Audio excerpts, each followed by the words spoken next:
Hello everyone, welcome to today's stream, a little bit different for us. I hope you can all hear me and see me and that there's no issues. I'm going to bring up the game on my end, very good. Yes, I'm going to be playing this wonderful game today. Please let me know if there's any audio issues, if the music is too loud. Before we get started, that would be useful. I think I've got everything set up correctly. I'm a little quiet behind the music. That's good to know. The music is a little bit intense, I must say. Let's try and bring me up a little bit. Move my microphone a bit closer to me. Hopefully that will make things a little better. So, yes, hopefully that'll be good. I've now turned myself way up and the music way down. So hopefully that's a little better. Much better. Thank you very much, Georgia, my wonderful sound engineer from the other room. Hi, welcome. I'm very excited to play this game. For those of you who are new here and wondering, what is this? This is an amazing Dracula dating sim that has queer and trans characters in it. So we are supporting them as other Dracula media with trans and queer characters in it. So we're following Roger M. Renfield, who is a trans man in this telling of the Dracula media, and his exploration of Castle Dracula and all that it attains. I'm so excited to play. So we're only going to do the one playthrough tonight. I might do another playthrough another time. It should only take about an hour. Also, something I'm going to set up while we're on stream is we are going to add the voting option, which I believe I'm going to see what happens. That's Steam, that's Kickstarter. So we go to options. Hopefully it's going to let me do that. Oh, very good. So on Twitch. So if you're joining us on Twitch, I should and be able to get you guys to vote. So you guys can vote for the options. So yeah, this should be really interesting. I've not used this yet. I have no idea how it's going to work. So I might set a vote length of 60 seconds. And we're going to enable Twitch voting. Oh, I've got to set my username. Okay, let's do that quickly. Authenticate. Hopefully that's going to work. It's asking me to authorize. I will do so. Okay. I think that's all set up. Ooh, there was an error. Okay. Well, fine. Maybe we're not doing that then. I'm going to ask you to vote in the chat anyway. I'm going to check it one more time. That is my name.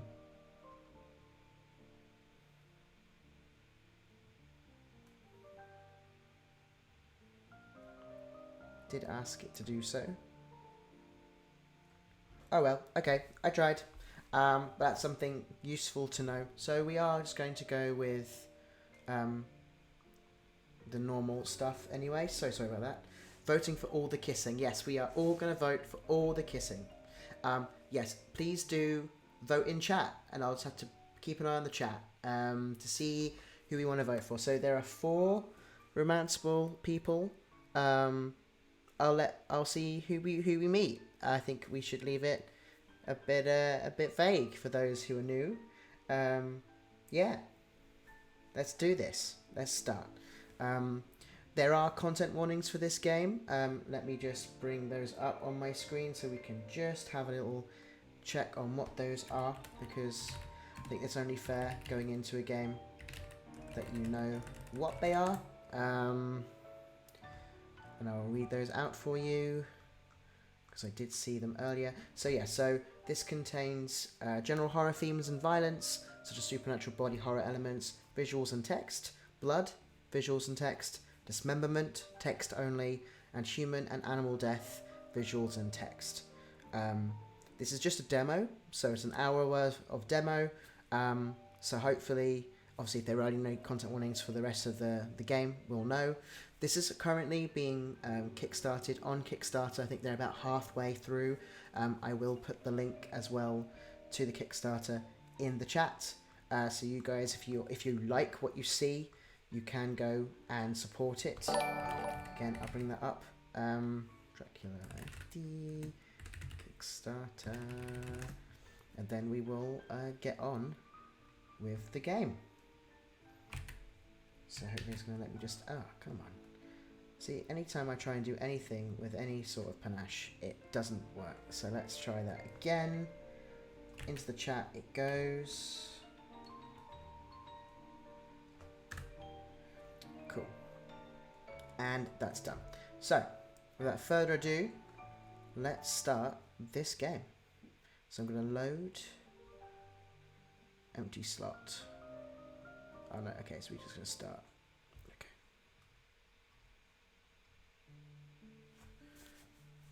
Romania, 1931.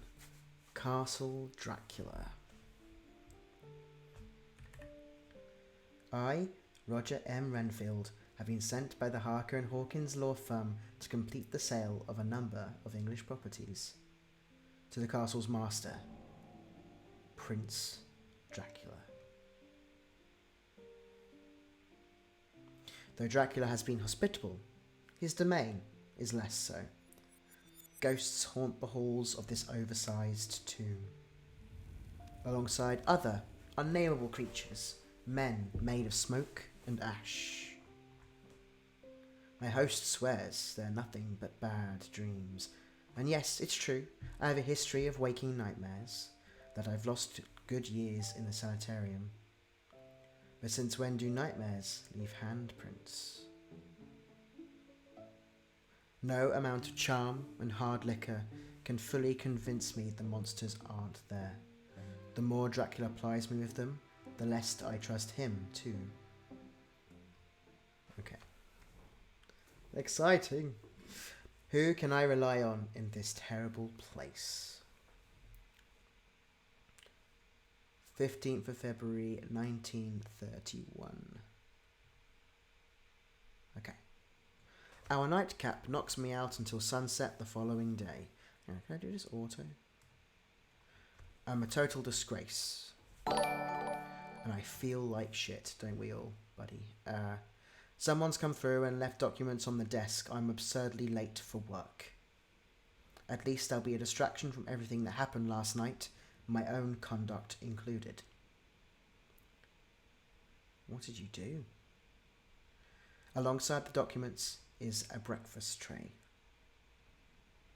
Scrambled eggs, bacon, grilled tomato, and hash browns. Nice. Most of it looks delicious. Can't say I want the bacon, but in these parts, best to eat it and avoid any undue attention. Beside the plate, a freshly cut rose is being used as a paperweight, keeping a delicate piece of stationery in place. I move the rose aside and look at the message. Master Renfield, I apologise for the disturbances last night. Do not feel guilty for being distressed by the condition of our home. It makes terrible noises that stoke worse ideas. If you'd like a tamer evening, there'll be tea in the parlour where we ate yesterday. I've invited the brides for a proper introduction. Theodora is eager to hear about her new home. Present yourself at the parlour. Oh, okay. I can't read that quickly enough. As I eat breakfast, I consider my next move. Whatever I do now will be set the tone for our relationship from here out. Should I patch things over or let the wounds fester? Oh, okay. Furthermore, there's that haunted bathroom, my bathroom, closest to the tower anyway. Best to confront new fears as soon as possible. I can't spend this whole trip afraid of a sink. If I don't attend tea, I ought to confirm the ghost was nothing but a trick of the faulty lights, lest I develop a new phobia. Besides, I never did get to shave last night. Okay. Will it be, Renfield?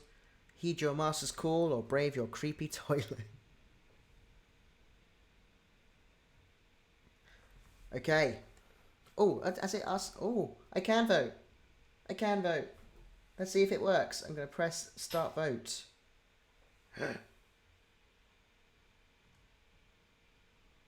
Did it work? No, it did not work.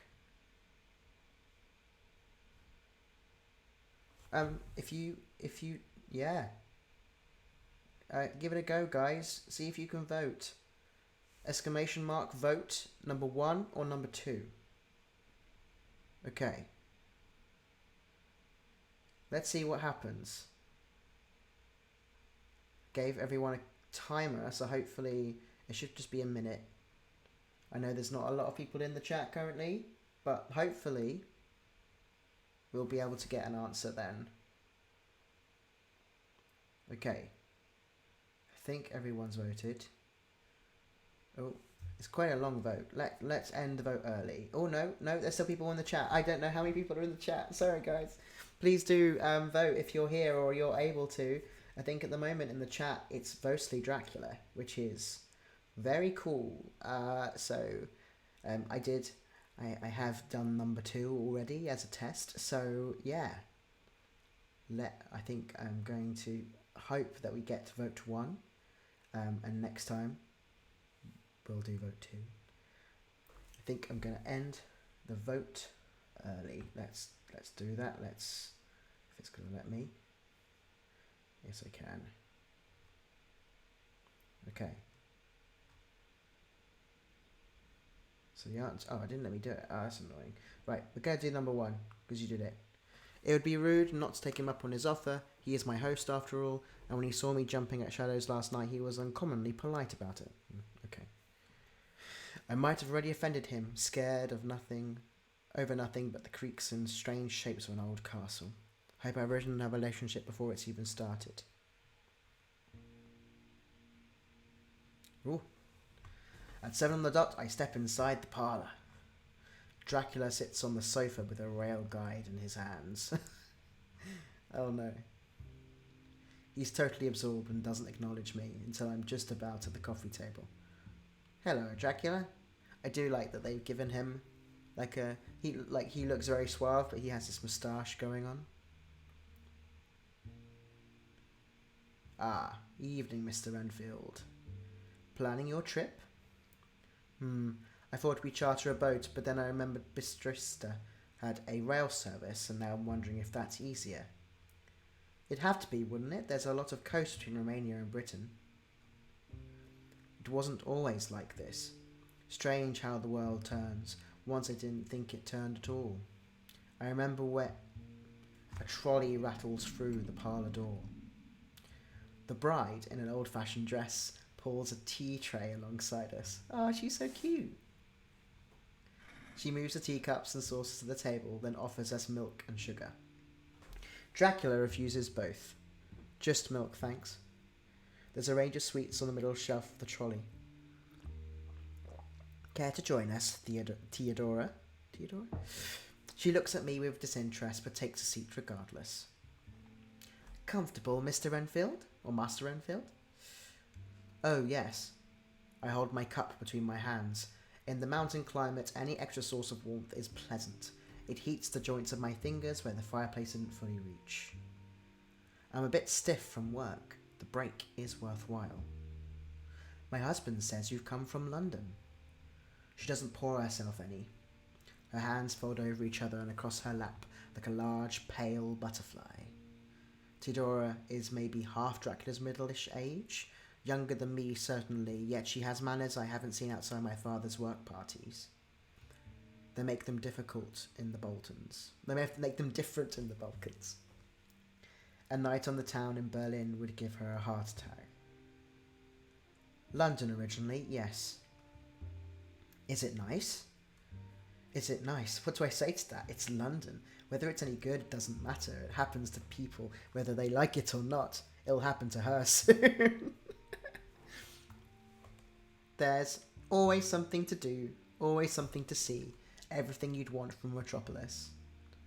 Ah, Renfield. But you left. But I left. It's sad seeing her obvious discomfort with her husband's plans. I don't know if leaving will be an option for her. She doesn't seem to have had any say in them going. Well, Theodora is apprehensive about whether or not we'll fit in, if civilization is worth bothering with, if it refuses to take us. She forgets we never needed anyone's permission or acceptance to thrive. He reaches over the arms of both sofas and holds her shoulder. Her grip on her is sturdy and resolute. He's not offering typical reassurance. It says, "You should know this. Remember who we are." There are good people in England. That much is true. Shrugging Dracula off, Theodora reaches for the middle shelf of her trolley. Enough of that. How about a piece of cake? She rummages through. There are a few choices: sponge, meringue, torte. All that's just for free? Oh no, for you. Vlad and I are both allergic to cake. Celiac. A strict meat diet with plenty of wine and coffee to wash it down, or tea. He sculls his cup, leaving only dregs. But you've gone to such effort with these. It's fun, baking. When I was young, I liked to bake bread, mostly. Now there's never any reason, unless we have a visitor. She made them from scratch, a so-called princess baking for a commoner. Which will you start with? Oh. Okay. We have votes again. So first of all, I'm going to go in. We're going to change the vote length and see if I can make it. Yeah, they're absolutely not. I'm going to do 40 seconds again. And then we're going to go back. And let's see if we can do the vote this time. It asked me to close it every single time. So let's see if that works this time. So vote 1 for sponge, 2 for meringue, 3 for torte. I don't mind either way. I think at the moment meringue. Oh, we got torte as well. I hope I'm saying these right. Bear in mind, I have the worst. I'm really bad at speaking, so this is quite good for me to learn different words. But yes, we've got 2. We've definitely got 2 for torte, 3 for torte, 2 for meringue. What's wrong with a good old-fashioned sponge? That's sad. That's fine. Cool. I'm going to let the vote completely go down because I'm concerned that I think that was why last time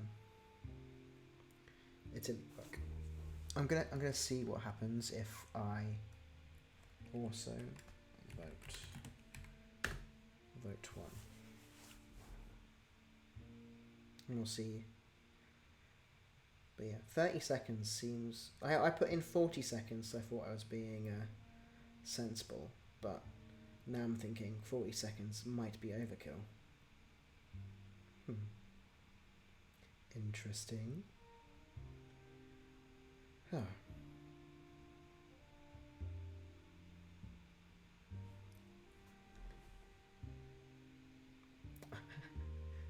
This feels like a very long 30 seconds. Is the demon misbehaved? Oh, thank you so much for joining us. So, in the chat, we do actually have one of the creators in the chat. So I think the demon might be misbehaving. Either way, I think we've all decided that we all want torte. So we're going to go with torte. Thank you so much. Yes, I'm going to end. That's very good. Very enjoyable. Yeah, I'm going to end the vote early, and we're going to... Oh, okay, we're going to do vote... Where did my mouse go? My mouse is here somewhere. Why is it deciding not to? Come on, you. Come back to me. There we go. Right.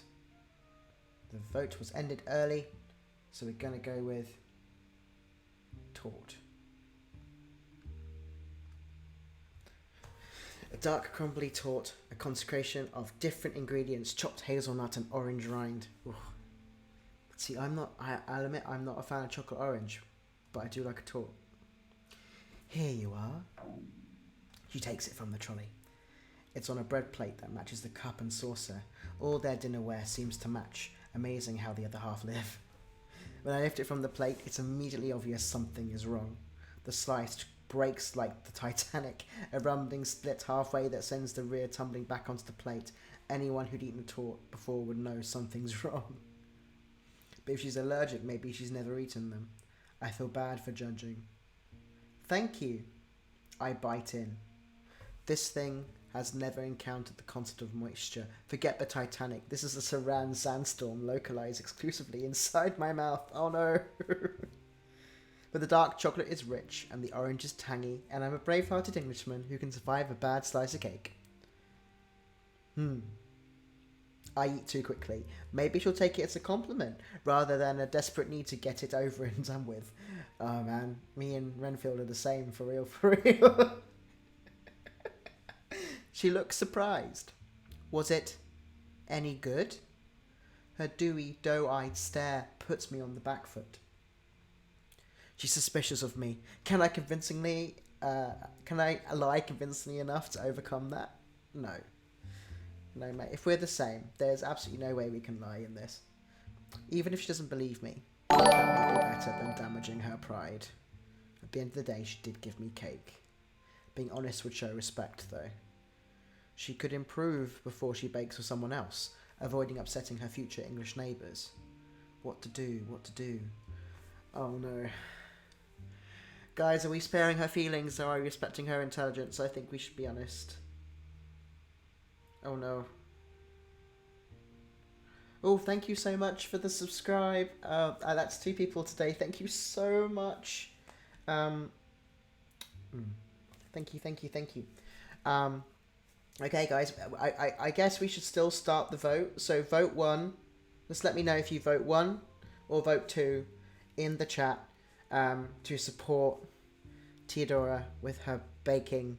I think part of me, I think I would be a bit too cowardly and I would spare her feelings, but also I'm going to be stuck in this castle with her for a bit. I think it's probably better to be honest. We've got... Ooh, someone has asked if I could run a test vote. I did not get to test vote. It authorized and said something was wrong. So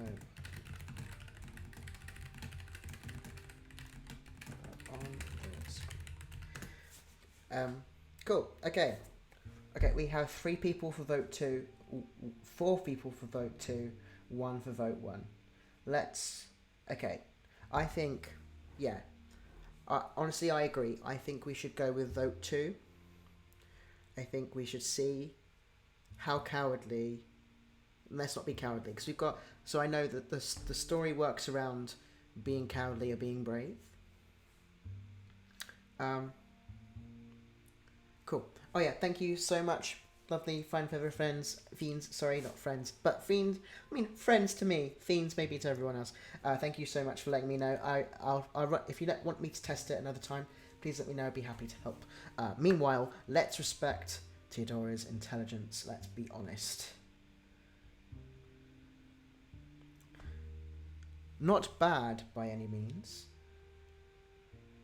The dark chocolate, the orange and the hazelnuts come together to create a great depth of flavour. But her eyes somehow get waterier. The edges of her mouth tremble. Am I really about to belly a 20-year-old over her cooking? Cooking she can't eat because she's allergic to it. Oh no. Maybe we've made the wrong decision, guys. Hit the brakes, lie man, lie. Oh god. Guys, we've got to vote again. I think we still need to be cruel, even though it's painful. Maybe Dracula will respect us if we're cruel. I don't know. What do we do? Personally, I'd go with being cruel. Yeah, so anyone who wants to vote, double down. You need to be cruel to be kind.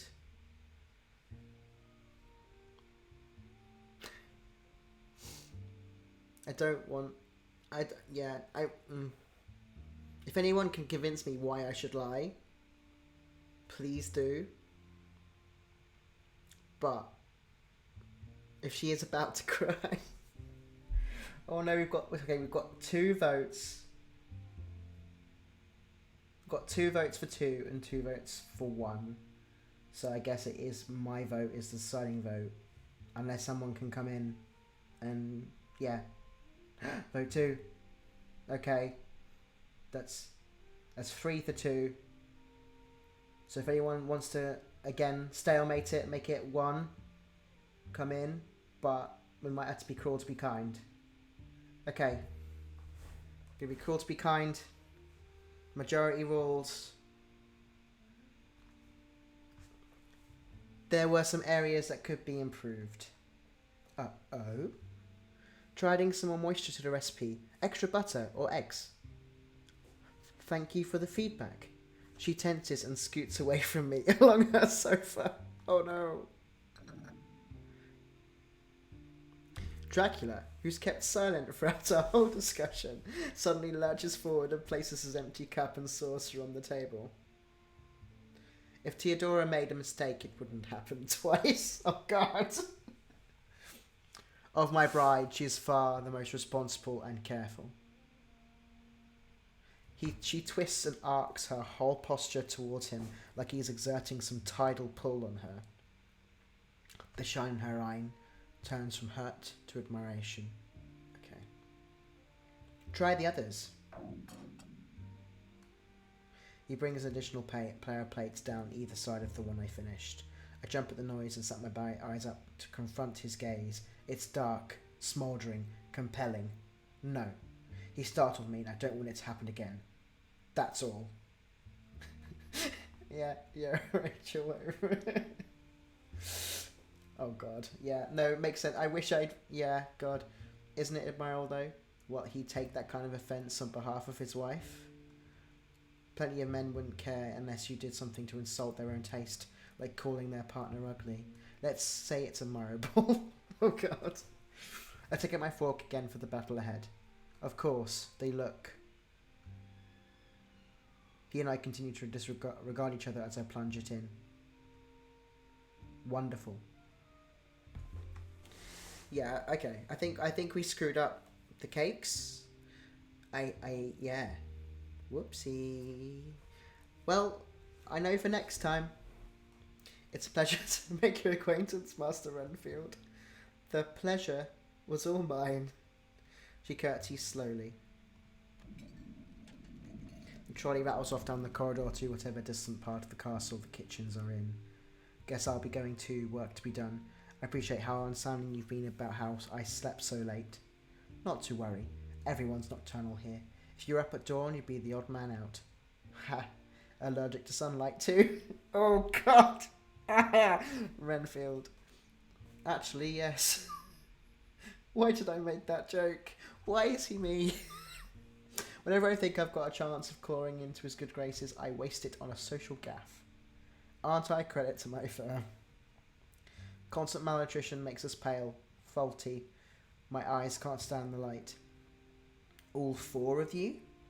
It's hard to believe, of course.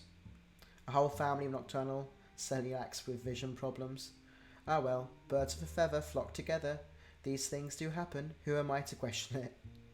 I'm glad you've got each other for comfort. Standing, I smooth out my suit and dislodge a few crumbs. Well then. Wait. He throws a hand out at hip length. Height, hip. Oh God, to stop me. It connects briefly against my right side, the flat of his palm over my pocket. As your employer, what if I commanded you to stay? As my employer, oh God. This princely fantasy of his might have gone a bit far. Commanded? We've got a business contract. This isn't the military or a court. He stares, full of human desperation. I don't think this is a professional interaction on any level. Oh God. So guys, I I pissed off his wife. Now he wants me to stay. Do I stay? It's the Clash song. Do I stay or do I go? I would disobey. Good night, Dracula, or I could be convinced. I mean, this guy is already like, yeah. I'm like, again, vote 1 or vote 2. I don't. like, part of me, the bias is I don't want to date Dracula. I would like to date the other people in the castle. However, I am happy to lean towards whatever you guys want. In this case, because I'll probably also play this for myself at some point. But I'm leaning towards Disobey because Dracula, romanceable Dracula, yeah, is not for me. But I understand that it could be for other people. Currently, we have 2 for vote 1. 2 for vote 1, not 2. Okay. Gonna give you a few seconds. But I think we're all in agreement. We do not want Dracula touching our hip again. Cool. Okay, we have 4 vote 1s. I think that's enough for me. We're definitely going to Disobey. Bold chat. We are a bold chat. Pushing past his outstretched fingertips, I take my leave. There's no reply, no response. A silent stare is the only goodbye I get. We'd be dead by the morning, guys. We'll be dead. I'm still on edge when I start along the hallway. Whoop. Oof. So my collision with the waiting figure shocks me to the floor. As I unfold my legs and untwist the arms, the figure reaches down to offer assistance. It's the bride who was in trouble last night. Thanks. She's so pretty. I accept her hand, and she lifts me out of the mess I've made. She's not much taller or sturdier than me, but she didn't budge an inch when we collided. Must have a lot of hidden muscle. Yeah, I think so. Renfield. Roger. Roger M. Renfield. We weren't introduced. Oh, we're so, like... We're definitely going to fumble this one. Relief passes over her face. Shy, I suppose, not wanting to speak first. Though that's a pretty bold outfit. It's very nice. She's so cute. I love the bob. Those nails would kill me. Okay. It's a pretty bold outfit. Cares. They were worried what I'd do if I got my hands on you. Not shy at all. Should I be worried too? Something flashes in her eyes. It's not all predatory. There's a fearful afterglow. Fearful afterglow! Guys, maybe this is who we should be romancing. Yes. Nobody has to worry about me trying anything with her. She's not to my tastes. Although, if everyone concerned about us meeting, how's her relationship with Dracula? In fact, are any of his brides happy? I've met polygamists before. These things have to be carefully negotiated. If she has different needs to the others, it'll mean heartache for everyone. Also, can I just say, Renfield has met polyamory people before. I like this. Okay, anyway, it'd mean heartache for everyone. Did I knock something loose? Still a bit shaky there. Shall I walk you to your quarters? She offers her arm for me to grab. Unbelievably bold. The only woman I've seen take the first move were the Sapphics at Club Violetta. Ooh. Wait. Has she clocked me? Or is this her routine with everyone? Dare I stick around to find out? Guys, are we taking her arm? I'm leaning towards 1. Because we deny Dracula. I don't think we should deny another vampire this evening. So vote 1 for take her arm. Vote 2 to decline her offer. I've got a feeling more of you will vote take 1 this time. Do let me know.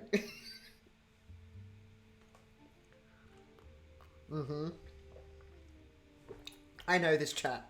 I know what you guys want. We want the Sapphic bride. Let's go. So that's 4 votes for taking her arm. Give you guys just 1 more second in case there's anyone else here who wants to vote. But I think that's it. Okay. 1, 2, 3, 4 votes for 1. I think we have a unanimous. I also want to vote for 1, so that makes it 5. So let's do this. Hesitantly, I hook my arm around hers. She starts metaphorically forward, like a train pulling from the station. Veering right, she leads us to the nearest staircase. How was Theodora's baking? Oh no, are we going to shoot ourselves in the foot? Does everyone have to ask? Do you want my honest opinion? Of course. Mediocre at best. Roger, honey, no. That's not what I said to her, but I still said too much. Did she get offended, or did Dracula? Yeah, he would. Likes to play happy families. She's very eager to badmouth them, isn't she? Love this. You're his bride, aren't you? Yeah, no love lost between us. Was he always difficult? If you're asking why I'm here, her shoulders slump. Over the following steps, the coat slips loose, falling into the crook of her bent arms. Eventually, she pulls it back into place, clearing her throat as a distraction. He's been like this forever. Sometimes I'm into it. Sometimes. Do you think about leaving? Since there are 3 of them, I doubt it's a formal relationship. Her eyes go glassy for a moment. But that's all she lets slip this time. Leave this? She gestures around the nondescript corridor. You'd miss the creepy portraiture and the empty vases too much, Come on, the grandeur's got to count for something. He got me a whole library, you know that? A lifetime supply of free books. A library? Where? Renfield. All I could fit in my suitcase was some of the new paperbacks from the station, but they only really had bestsellers, so I couldn't find anything really interesting. Oh, wait. Never mind, I only know enough Romanian to order a drink. There's books in English. Huh? Yeah. Try to broaden horizons, read widely, get as much as I can from as many places I've heard of. Remember, there's a world out there somewhere. So, we're well stocked. I'm not going to pronounce the German, Western, okay, I'm going to try. Nix Nuis? The Maltese Falcon, I know of. Several volumes of Coup Privila. A la Recherche de Temps Perdus. Okay, I've tried that one. I'm sorry. I apologise for butchering everyone's languages. Even the Well of Loneliness. I know of the Well of Loneliness. Hasn't that been banned everywhere? For obscenity, though I doubt it's that obscene. Just full of lesbians. Renfield, I love you. Dunno. We've got a good dealer. Whatever your vice, she's got it in stock. Wait, why exactly did she feel the need to mention Well of Loneliness to me? Was I right? Is she... It explains some things. Pity I won't be here long enough to place an order. Ha! She tosses a grim glance sideways. Sometimes we get snowed in. It's almost March. Don't take the exits for granted. Her arm closes tighter until she's squeezing mine like a tourniquet. Mind loosening that little... What do you think you'll do if there's no way out? We enter the spiral staircase of the tower. The walls press close, as if it will come to a point, the tip of a cone, and that the top will be crushed into a fine mince. As in, stuck here a few weeks? The road is thick with ice, the sun doesn't come, the trip lasts forever. What do you think you'll do? With the steadiness and speed of an owl, Kez turns her head towards me. The staircase should be lit by the moon, but there's not enough moon. Her eyes gleam featureless like a creature peering from the underbrush. Funny hypothetical. If it's not, my boss will want to know where I am. The castle's cut off. Because the roads are too slick? I could walk. In the cold? What are you actually asking? exactly what I said. Are you okay with being here for the rest of your life? Okay, guys. We have 3 to vote for. I'd rather not be. Absolutely not. Or why does it matter? I feel like... Oh, there's a key. There's like something we unlock with vote 2. Looks like vote 3 is kind of like it continues the conversation. Like in a different way, but meant like to unlock something. But absolutely not. It's quite interesting and bold. And we've kind of gone down the bold route so far, and then we've got vote 1, which is a bit timid, a bit more timid. Yeah, guys, what are we going for? I like vote 2, but please tell me if you'd like to vote something else. Let's go bold. Bold, bold, bold.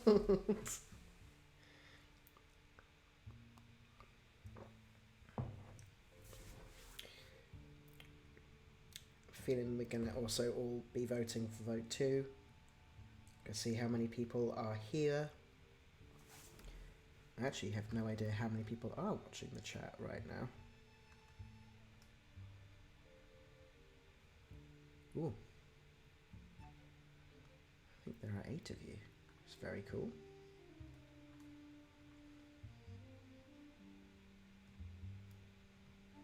Okay. Vote 2. Vote 2. Okay. I think, hopefully, we're giving it enough time. I think 2 is still the best. So, vote 2 it is.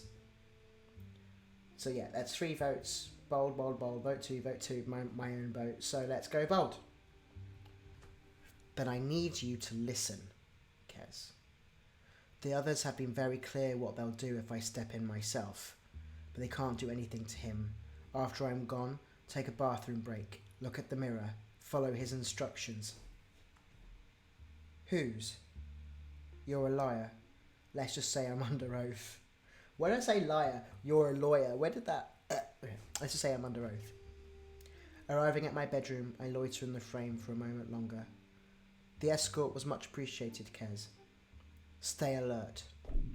She performs a tight turn on the top step, pivoting from ascent to descent without losing any momentum. I would have fallen over if I tried that move. The crypt's full, without a fresh body to squish in. Thanks, Kez. Jeez. Rather than disappear into the darkness, it's like she becomes the darkness. It spreads from her within her to make the matching environment as if her heart pumps ink. Oh, my God, guys, the writing in this. When she's out of view, I sigh in relief. She doesn't seem like a bad person. Intense, though. Yeah, that's putting it mildly, mate. That's putting it mildly. Smart. Cagey. Several puzzles to solve at once. I close the door slower than usual, morbidly curious whether she'll reappear, and how. If I want to stay alert for anyone, it's her. Whoop. Bedtime. What was that? So, per Kez's suggestion, I immediately grab my toiletries from my suitcase and return to the corridor for a second attempt at shaving. Whoever the man was, she acknowledged, he's real. It's disconcerting to think what exactly he might be, than that he's not a hallucination, and that's a start. Or he's a mass hallucination, still better than the alternative. It's a very nice bed. The bathroom is identical to the night before. The steam dispersed, but the mirror is clouded with dust. Sure enough, when I wipe the larger section clean, there's nothing but me inside. My sorry, stubby face. Time to fix that. I refill the sink carefully, retrieve the razor from the jumble, and set about shaving. I'm less precise than normal. Still terrified there'll be suddenly someone behind me. Or worse, a bodiless voice filling the room. The third stroke wobbles. The fourth stroke I slip harmlessly. The fifth stroke cuts straight into my jaw. I lose hold of the razor. It clangs on the floor and in my shoe. Since the room's normally out of order, there aren't any towels and I forgot mine. What to do about the blood? There's a lot of it. I clamp my hand to the wound. It's shallow but prolific. It seeps between my fingers and drips on my collar. Got to wash it clean. Ducking towards the sink, I scoop both hands through the water to splash it on me. When I stand up straighter, the mirror is brighter. A faint glow emanates through the room. Before I can reach, there's a hands on my shoulders. My, what a nasty cut. I've had auditory hallucinations and visual hallucinations, but never anything tactile. Here, let me help. Releasing my right shoulder, they move their hands to my jaw. Then they lean over and, while I'm too stunned to react, press their mouth to the wound. It's almost a kiss. Finally, they withdraw. Their reflection clarifies in the mirror. A beautiful young man. When our eyes meet amidst the cracks, he lets himself breathe. Saliva to help it heal. Do ghosts have saliva? It's an important question. But yeah, like someone in the chat. Oh yeah, pressurized corn syrup blood. Yeah, okay, I get that. Yeah, also, having cut myself shaving, also, it's not pleasant. I've not done like a clean shave. That terrifies me. Yeah. Nice try, Renfield. I breathe too. Oh. He looks at the mirror and his face twinges. It's impossible to tell whether he's focused on my reflection or his own. Hard to know where to go next. Eventually I find some composure and say, 1, who are you? 2, where did you come from? 3, I didn't need your help. Guys, what should I do? 1, 2, or 3? I feel like, personally, 1 is important. I think where did you come from? You're from the castle. Like, you're here. 3, you did need the ghost's help because you cut yourself shaving. Don't be silly. Don't be silly. Yeah, I think it's probably going to be 1. So let me know. Oh, I don't know why the chat box in there we go. I don't know why that happened, guys. Apologies for that. The chat box has been covering it the whole time. My mistake. There we go. That's better. Right, okay.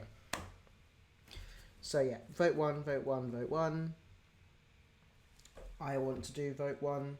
So unless we don't get any other people voting for vote 1, I'm going to vote for 1, 2. So 1.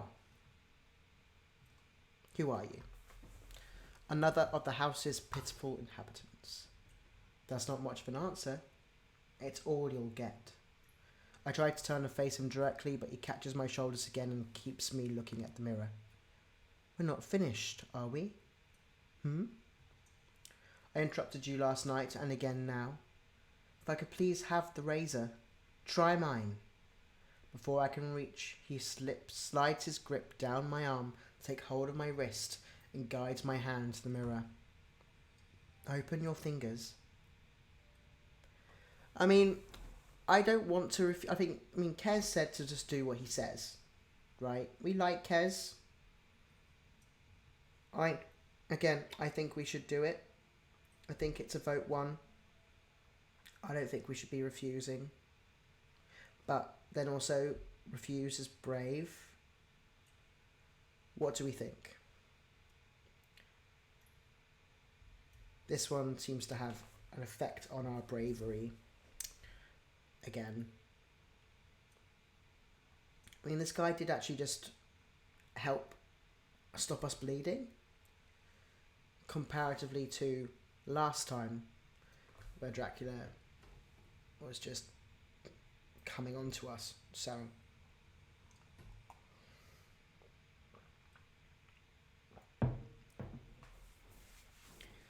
got 2 for vote 1.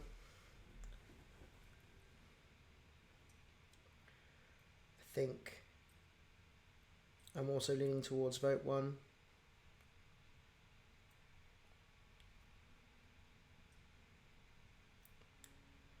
I didn't get any other responses.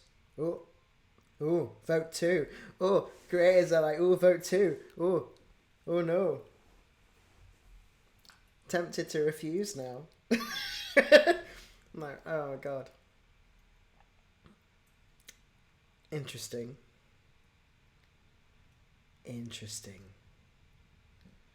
But who do you want to romance? Because I don't know if refusing...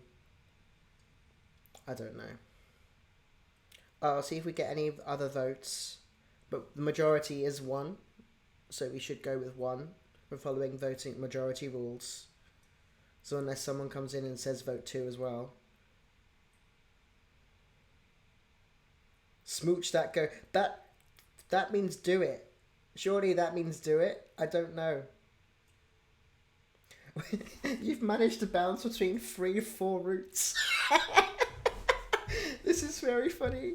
Okay, guys, we're doing so well. I don't know. I think if we do it, that makes the ghost like us more. And if we've been bouncing around routes, we should be doing all right. So I'm gonna do it. I'm gonna see what happens. Let's do it. I splay them out and expose my bloody palm. He pushes me forward, so I press it to the centre of the cracks. Tiny, powdery bits of glass prickle against my skin. It's uncomfortable. Slowly, a red glow spreads from the centre along each line to the ends, as if the glass is bleeding too.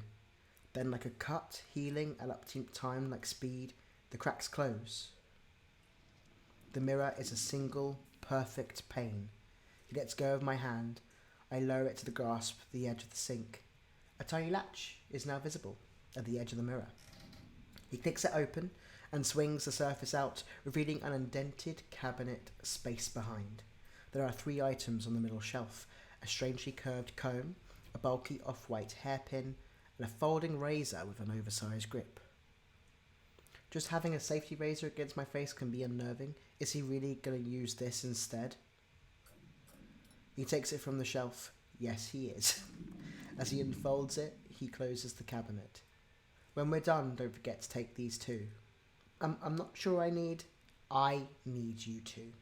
As he brings the razor close and tilts it around my peripheral vision, I notice the grip has a serrated edge.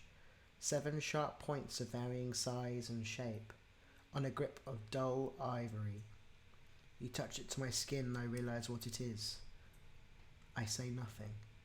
With total grace, he slides the blade over my cheek. Now I can't say anything. What would I say if I were to speak? His practiced hands make short work of the task.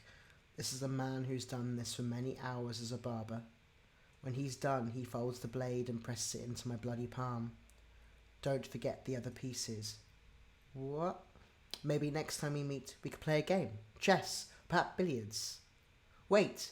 Yes, let's do billiards. I whip round. He's not there. It's like he was never there. The razor's still in my hand. 7 sharp points along the razor grip, whereas the grip of the comb, which has a similar curve, has 7 holes. Atop the bony body of the hairpin, 9 loose teeth have been strung together to look like flowers, split into 3 discrete pieces. Oh God. The lower half of someone's jaw rests in my hands. I'm holding the jaw. Oh dear. I don't like that. Okay. So after that strange encounter, I desperately need normalcy. Retreating to my bedroom, I slam the next section of the documents on the table and bury my head in the driest details on offer.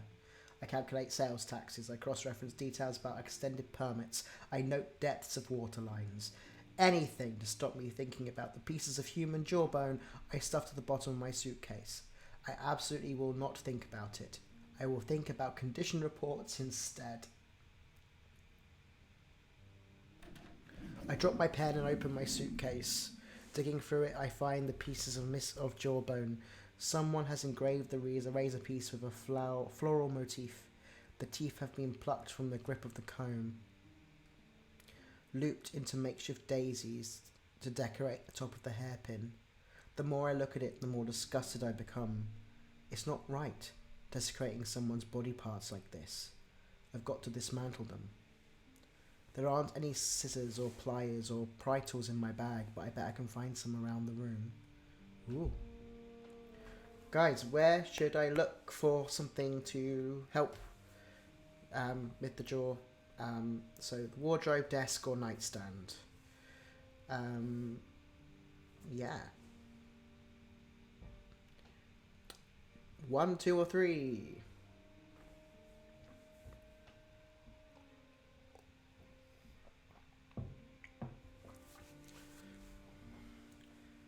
I think the nightstand might have some scissors, maybe. Vote 1 for the wardrobe. Okay, got 1 for the wardrobe.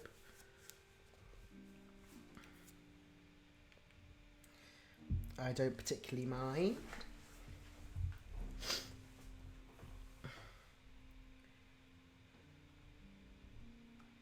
Let me know what you guys think.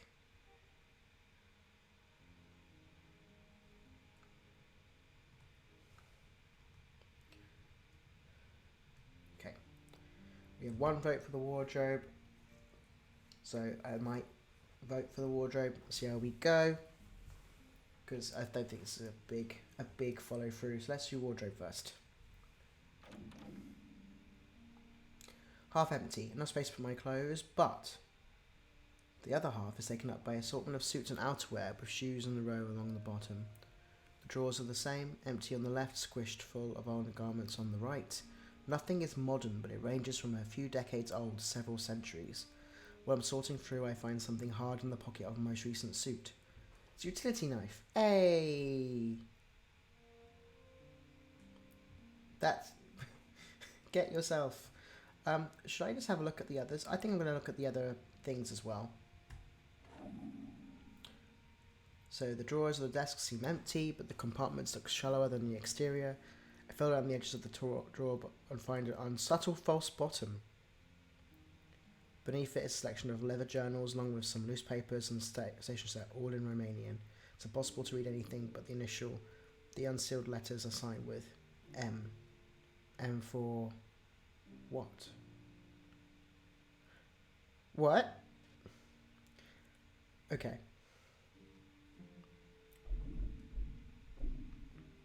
The nightstand is already full with useful items you expect: matches, candles, a torch, even a set of pliers and a box of odds and ends and hardware, nails, screws and wood glue. Tucked in the rear corner is what looks like an antique spruce talking board.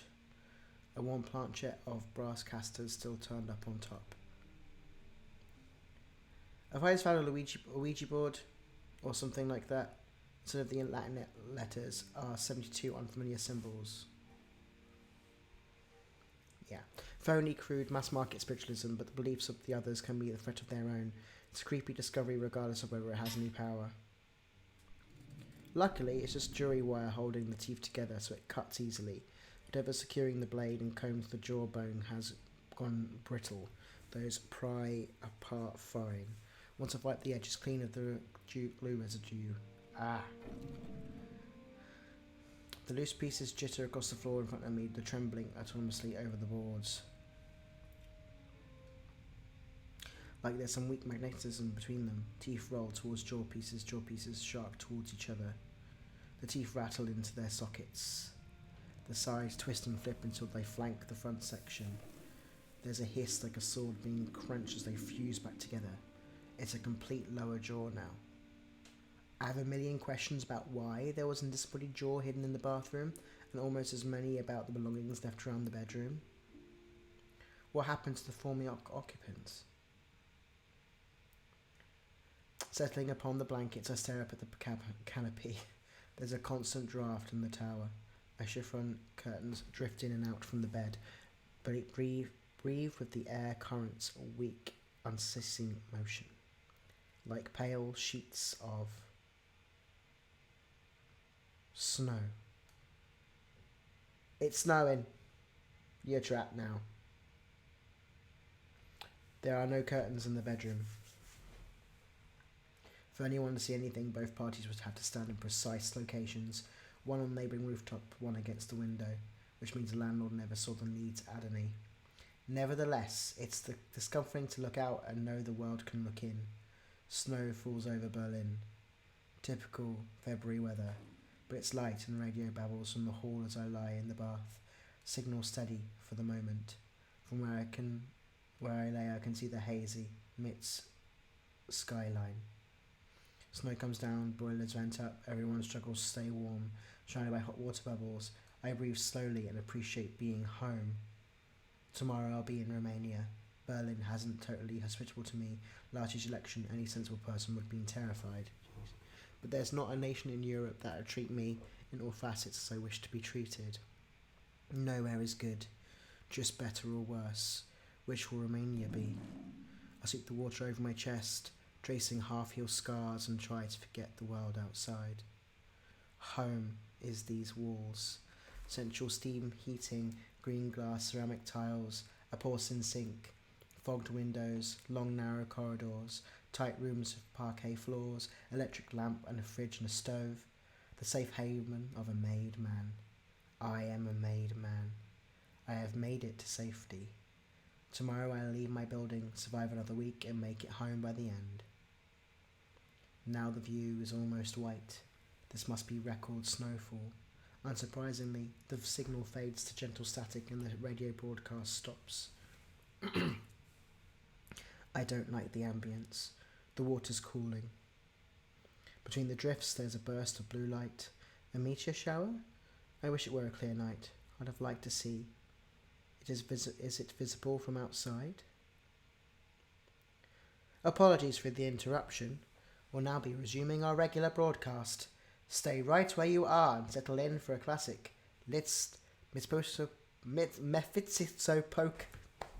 Sorry, Let's Mephisto Polka. Outside is a perfect pale void. The radio returns. A piano piece that buzzes along at an annoying frequency. It's meant to be jazz hour. How would it reconnect? The bath has gone cold. If I get out, I can turn the radio off and take a look at the lights from my balcony. When I try to stand, my legs won't move. The water clings like glue. Despite how long I've been in the tub, the bubbles haven't popped. In fact, weren't they waist high before?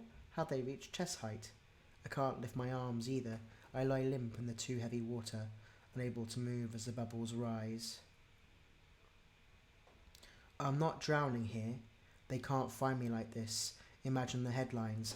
I don't want to imagine the headlines. Tensing every molecule of myself, I explode upwards, lurch onto the tiles, grab for air, catch the sink for balance. There's no splash, no wet footprint on the porcelain, no damp sole on the bath mat. A red shape lies amongst the bubble of the water. Its lower jaw has been torn off and its eyes are gone.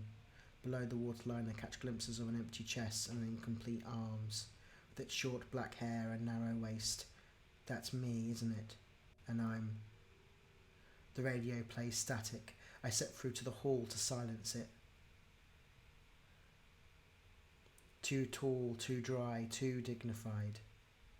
I am a pearl, and the world is my oyster. There is no hallway, no radio. White noise and darkness, a breeze comes through. The darkness broadens. As my borrowed eyes adjust, the shades separate until I can see the night above and a forest all around. Great wingless wing beats pound through the air overhead as they rain by the rain, soot and ash. Larger objects fall in its wake, antique pages with torn edges. I catch one as it slips by my face. A woodcut illustration of someone in a silhouette, surrounded by people bent in supplication. Beneath the illustration is a title. Cantimere. Cantimere? When I lower the page, the scene has changed. A throne room, Eastern style with upholstered couch. Sat on the throne is a translucent figure who leans forward for a closer look at me. We regard each other. Slowly the figure extends an arm. They roll their wrist and gesture for me to exit. I shy towards the door. If the Sultan wills it, so it shall be. On the other side is a plain stone chamber with an entirely different country, era, reign. Opposite the throne room is a heavy metal door, secured with bars, deadbolts and massive locks. Through a narrow slit in the door I see sunlight. Something shifts into place behind the slit. One by one, a series of charred fingers stick through. Please, leave, now. The occupant drags their face to the bars. Amidst the melted flesh is a pair of sharp green eyes. Nobody wants me here. How do I escape? Where is home? Fleeing along the stone corridor, I make it back outside into a courtyard. It's snowing. Meteoric lights flash in the sky, thrown from the atmosphere to land in the mountains beyond. The gates are open. I run for the hills.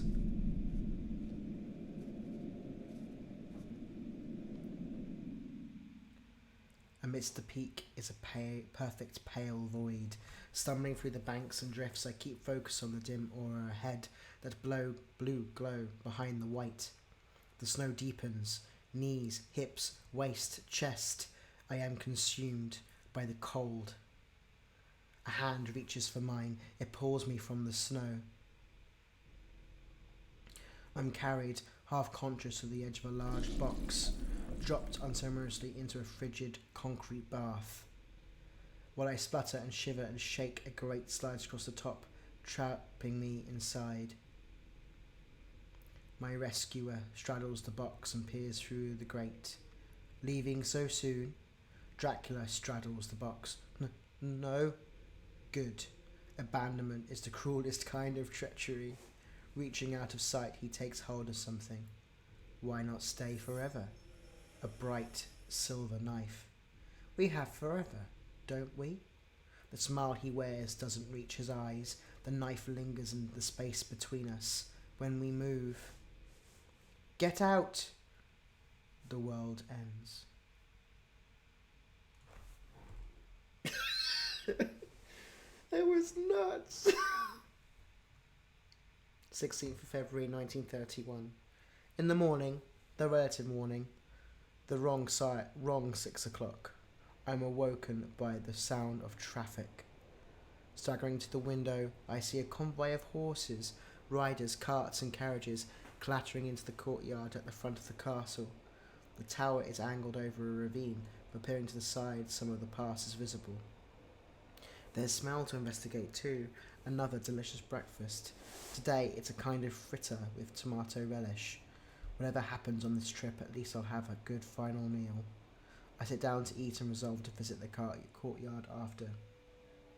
Oh yeah, this is definitely payback for all the bad things I did on day one. Dozen people are here.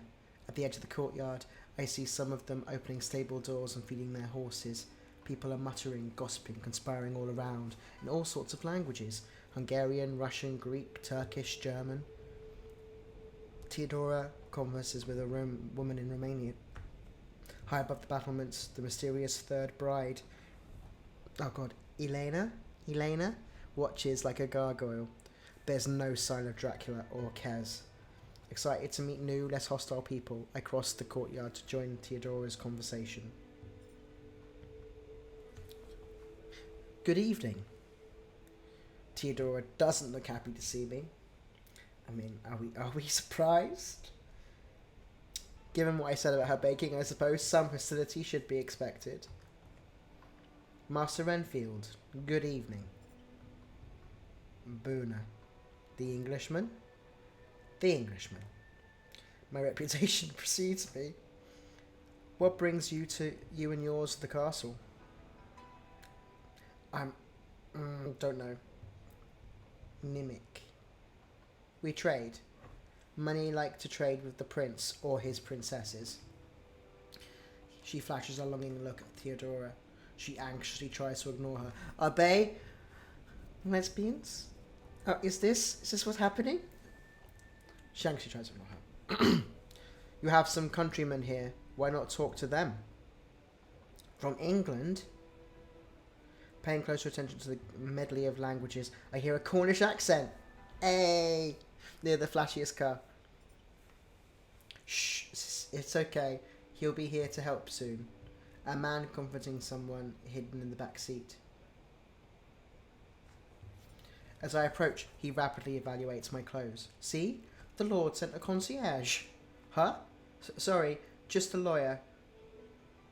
A lawyer? Selling Dracula a property. It hurts. Shh, shh, shh. A girl in her late teens jolts straight in the seat. It hurts. She's emaciated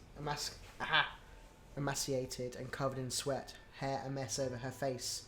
Not long, not long, not long. A trio of nearby visitors shuffle uncomfortably at the girls crying. I'm uncomfortable too. I don't want to ask anything inane like, is she okay? Obviously not. But I don't know how to help either. Not acknowledging her seems worst of all. You here to visit Prince Dracula, miss? And she whines, neither affirmative nor negative. Do you think he can save her? Is that his grift then? Faith healing? The Rasputin routine? It's all a rip-off as far as I'm concerned, but if they're so desperate it seems cruel to say so. Okay.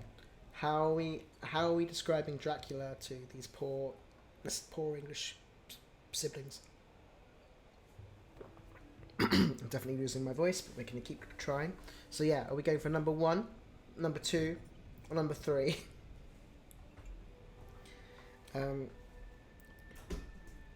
Yes. What do we do? There is some things truly special about him. He's worth a try. Frankly, I think you've been given the runaround. What are we voting for, guys? Are we still here in the chat? Are we all having a nice time?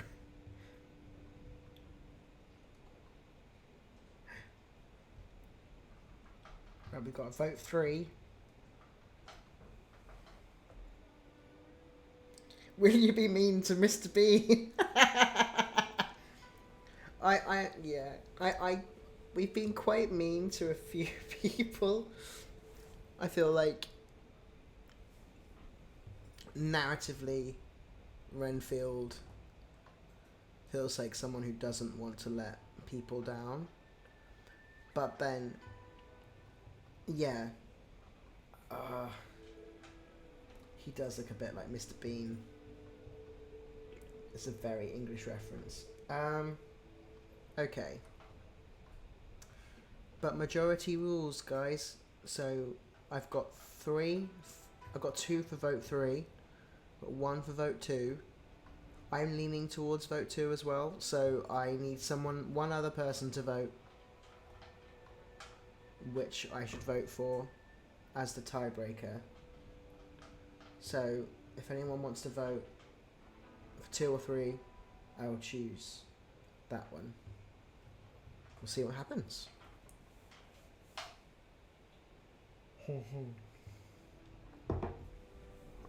Okay. Feeling evil. Alright. Yeah. Okay, let's do it. We've got a vote 3. 3. Let's go. Hey. Nobody should have their hope exploited like this. This is also valid. Renfield. Vultures positioning someone so they will die when they've been fed on. Actually, been fed on. Profiting from an inevitable death. It's cruel to him and it's cruel to his sister. Both of them deserve the truth and a peaceful end, not this desecration. How could you? His voice catches in his throat. The worst part is that he doesn't want to hear it. This is between us and the prince anyway, and miracles are for believers. It hurts. Okay, well, we tried. Before her screaming can scare everyone else away from the courtyard, a new figure arrives. Kez steps from the castle. The crowd falls silent around her as she crosses to the car. She draws a small clean bottle from the pocket of her coat and presses it into the Englishman's hand. For her pain. The Englishman accepts wordlessly. Please! He turns to his sister, uncorks the bottle and tips the contents into her mouth. Like a child, she panics, almost spits it out, swallows with a sour expression. With a moment she relaxes, her eyes start to close. She lies across the back seat of the car, breathing slowly. Kez relaxes too. You're here to meet the prince? Yes. Are you? Come inside. Find somewhere for her to rest and you can have a meal. He does it like Mr. Bean.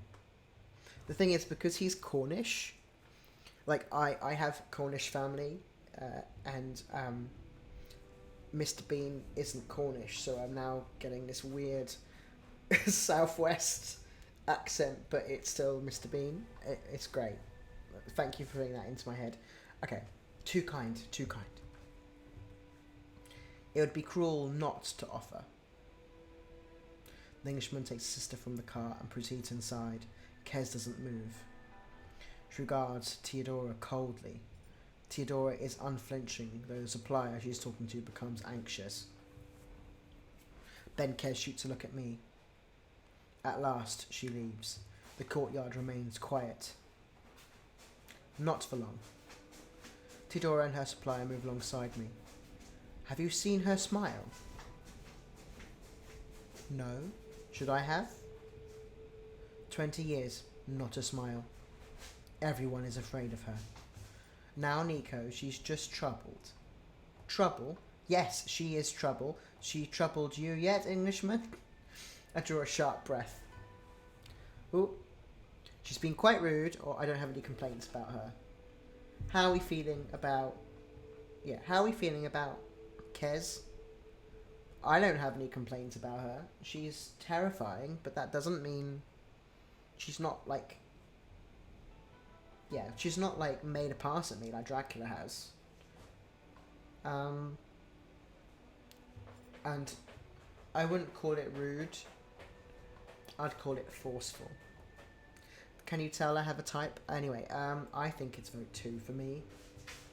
But anyone else have an idea, please let me know. I'm just going to very briefly mute while we vote. Because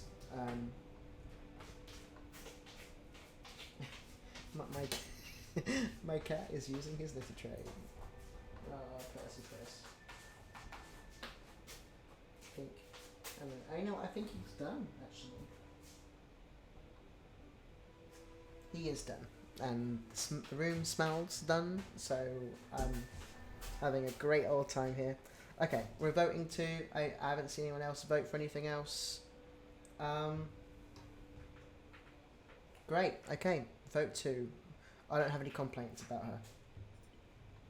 She seems perfectly pleasant.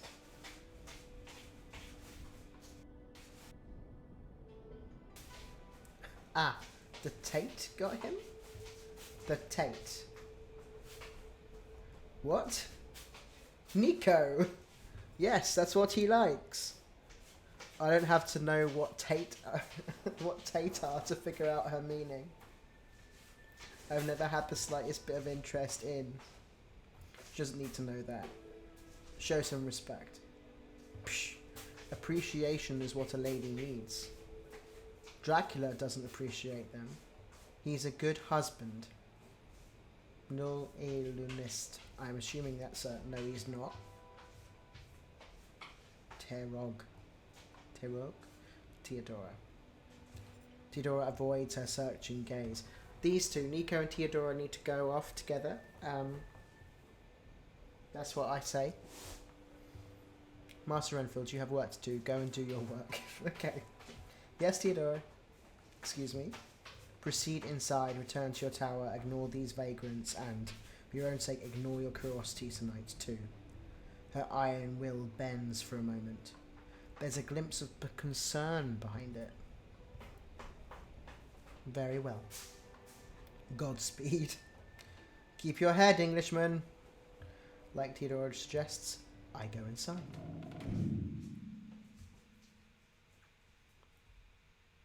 Oh, it's Dracula time. We have more Dracula time. Give me 1 second, I need to spray some air freshener in this room because of my cat. 1 sec.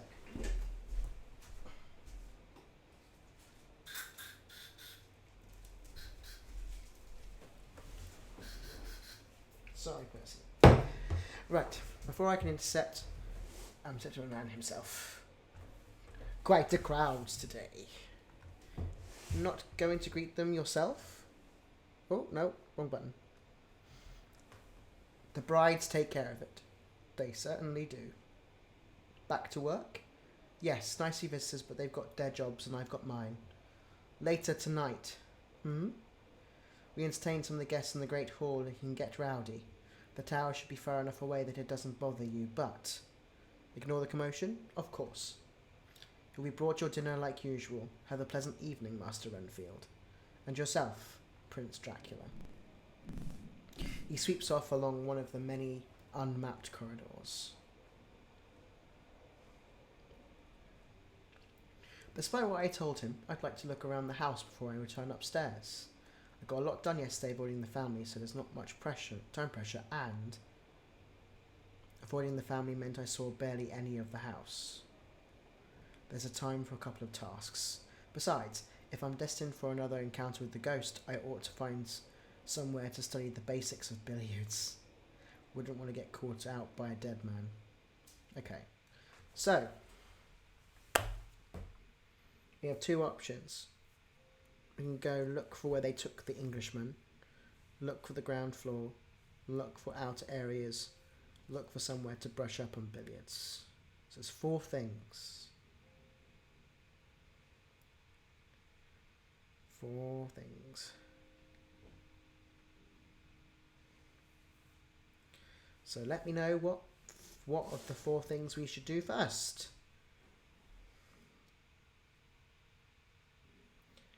So you do that and I will let my cat out because he wants to leave the room. I'll be back in 1 minute.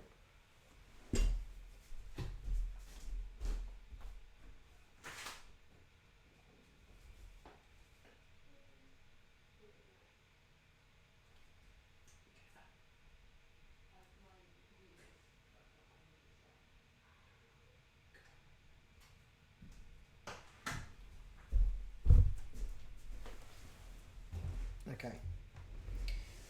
Ooh. Okay. I think we've got 1 vote for vote 1 and 1 for vote 4. So I want to do both, really. So I have chocolate snacks. I'm gonna have those whilst we're discussing. So yeah, so I think we should definitely do the billiards and the Englishman. So if no one is opposed, I will do those. I'm wondering if I should do... I think we'll do billiards first, and then we'll do the Englishman. So I wander around a little bit and find all sorts of places. Dining rooms, guest rooms, a drawing room, and a guest hall. Then I hit the jackpot. A library.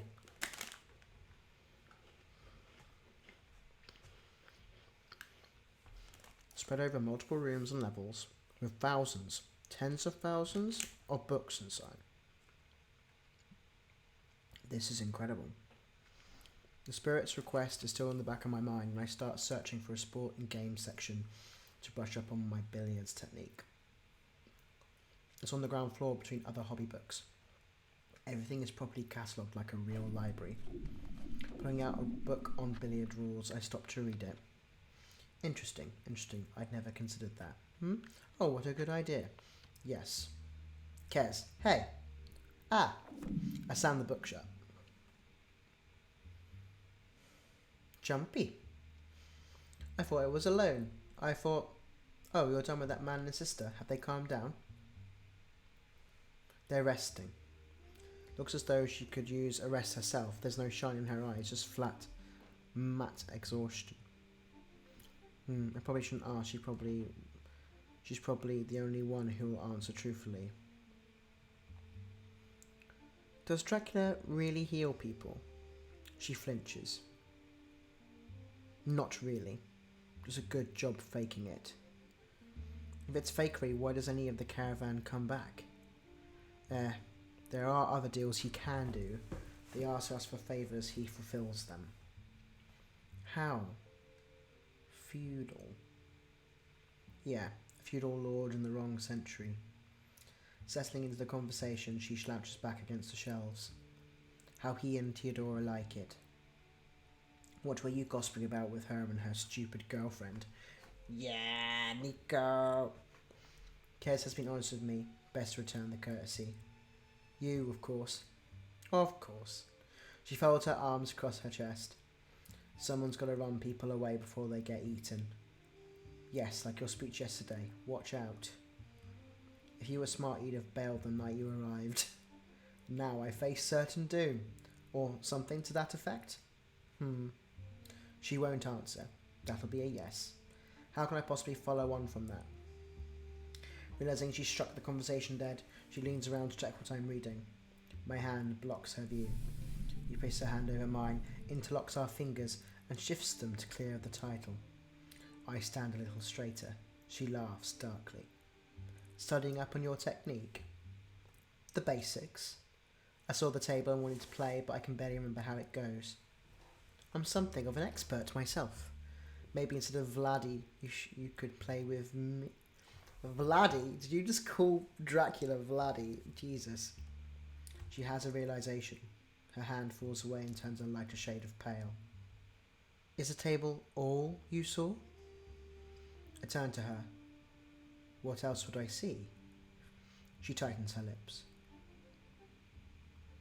I didn't get good playing the prince. There was someone else once. I stare her in the eyes. Did he live in the tower? She does not move or speak. Who was he? If he challenged you to a match, she chooses her word carefully. He gets more aggressive as he goes, tilts like a bagatelle board, keeps steady and he'll lose. No. I don't think I'll get anything else out of her. Thank you for the advice. Unexpectedly bitter and pained, she replies. It's good someone's here to play him. First in a while. You haven't? I can't. Unsure how to respond, I give her a little wave. Good evening, Kez. Pass her the book and step from the room. I love her. Okay, so I think we have one place I can go. I think we should probably go see where the Englishman is. If they're resting, if they actually are resting. But then Kez wouldn't lie to us. Maybe.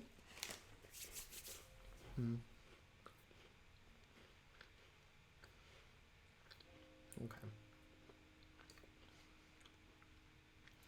I think we're going to go with 3. I creep around the ground floor, confident they wouldn't have taken him deeper into the building.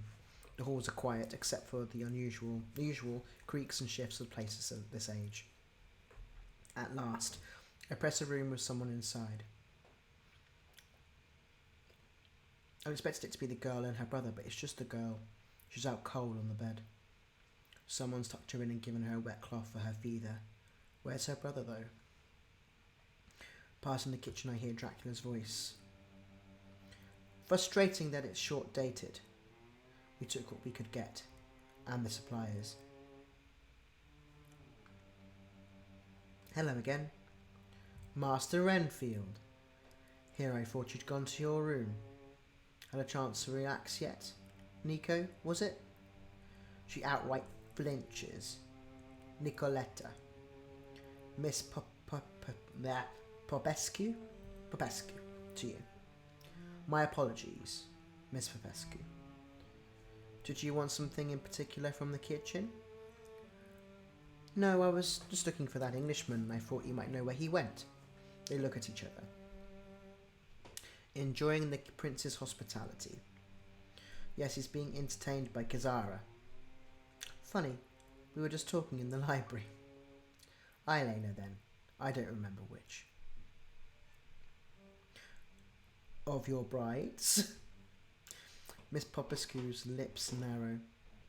Is there a problem? No.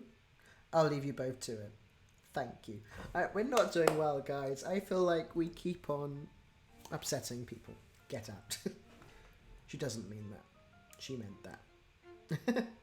And so I make my exit. They resume talking as I walk away. Short dates are such a nuisance. Now we have no choice but to use the letter cut tonight and the other later. What was I supposed to do? Bring us something edible. Nicoletta. Nico. I give you protection, but I can take it away anyway whenever I like. Everything else too.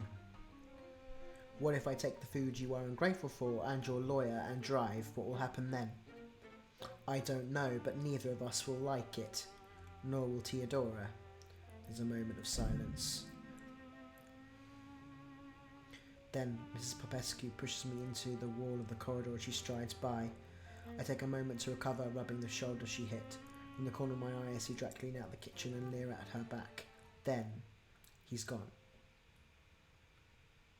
Wandering the halls of the vague direction of the tower, a breeze licks through the lights through their bulbs. Ah! One by one, some phantom's fingertips pinch them out, until the last remaining source of light is a pale emanation through the nearest doorway. A familiar doorway, and I know who's on the other side. Time to play billiards! Sure enough, when I peer through I see him. Hot ghost! Hot ghost! A long-limbed man lounging on the pool table, lips pursed in an impatient smile. The bathroom ghost. What's your name, bathroom ghost? He swings his legs over the edge as he turns to face me. Evening. You weren't kidding about billiards. Gesturing at the cues, his smile takes on some warmth. Ready to play? He's the only thing on the felt. Where are the billiards? If I kept you waiting, you could have set the table. I barely know how to do it. Alas, I'm stricken with a tragic touch impairment. Didn't seem like a problem last night. Damn it, Renfield! Damn it! There are brains and nerves inside you for me to stimulate. A table has none of that. However I pose upon it, it will never pay me any mind. To stress the point, he stretched himself out, drawing his trousers tight. I clear my throat and focus on the cues. Yes, thank you for the reminder. You're a hallucination. I'm losing it from stress and thirst. Poor drifter, lost in the desert, wondering if the oasis is nothing but a mirage. Don't look at him. In the tower I must have realised someone used to live there, and started to imagine who he was, where he went. Now I'm having a conversation with myself to decide how worried I should be that I'll meet a similar fate. Dismembered and stashed in a series of undignified hidey holes. Speaking of which, how did you think to check the mirror? If it was your own idea? The cracks got my attention. Why billiards now? I glance at him by accident. It's a real... He winks at me. Man's game. I avert my eyes. One last question. If I'm not here, why did Kez mention me? Let's just play. A question he couldn't answer. At last he hops on the table, full of fresh energy. All right, preparing the game. Think hard. What do we need? I fetched a rack from the wall to start with. Setting it on the mark, I scoop the balls from the pockets and add them to the triangle in a random order. The ghost laughs, hiding his mouth behind his hand for discretion, even though he's too loud to ignore. What? That's not how it goes. Oh. Put a stripe in the one lower corner, a solid in the other, and an 8-ball in the middle. I follow his directions. Now I'm paying attention, checking the numbers and designs. I can't help but notice. The 8-ball and the cue ball are lighter than the rest. Not quite hollow, but definitely not solid, full of something lower density than their resin interior. Curious. Since you set the table, I'll have the first turn. Isn't that convenient for him? I move the rack and set it back on the wall. Everything is ready, except the second player. I thumb at the cue holder. Don't you need something? But you're right there. Be a sport, and if you're a ghost and not a hallucination, you can get your own cue, levitate it or something. This is his house. I'm just living in it. Living? Poor choice of words. The point remains, everything here is Dracula's. Without his permission, or an offer from his representative, I can't touch any of it. Convenient. No. Inconvenient. Beyond your wildest imagination.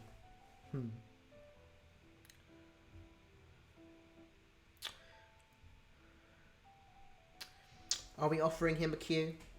Do we refuse to offer him a cue? What do we want to do? One or two?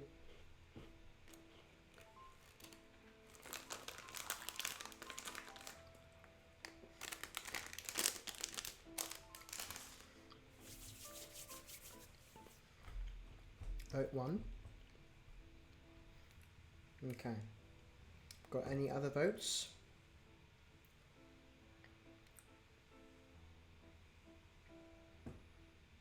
Vote one or vote two?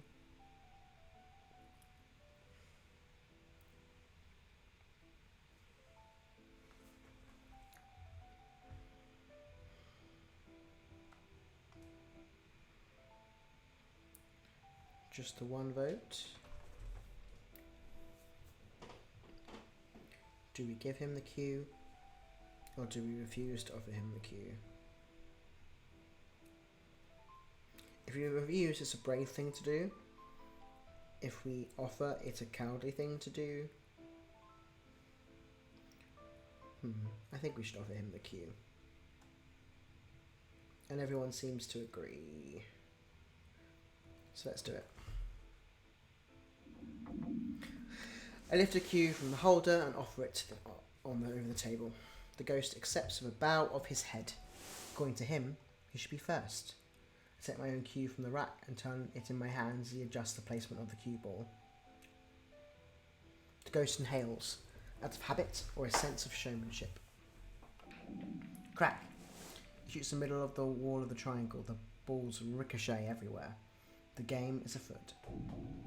We alternate turns, sinking some shots, missing others. He is confident, taking aim at risky targets, almost pocketing some of my stripes. I'm methodical. I don't have the experience not to be. Though it's scary that 5 turns in, he's on 3 and I'm only on 1. How's the sale proceeding? Pardon? I almost misfire, a ghost taking interest in the literal business of the living. It's a shocking, mundane question. The sale papers for Carfax. Why? Just making conversation. He keeps steady.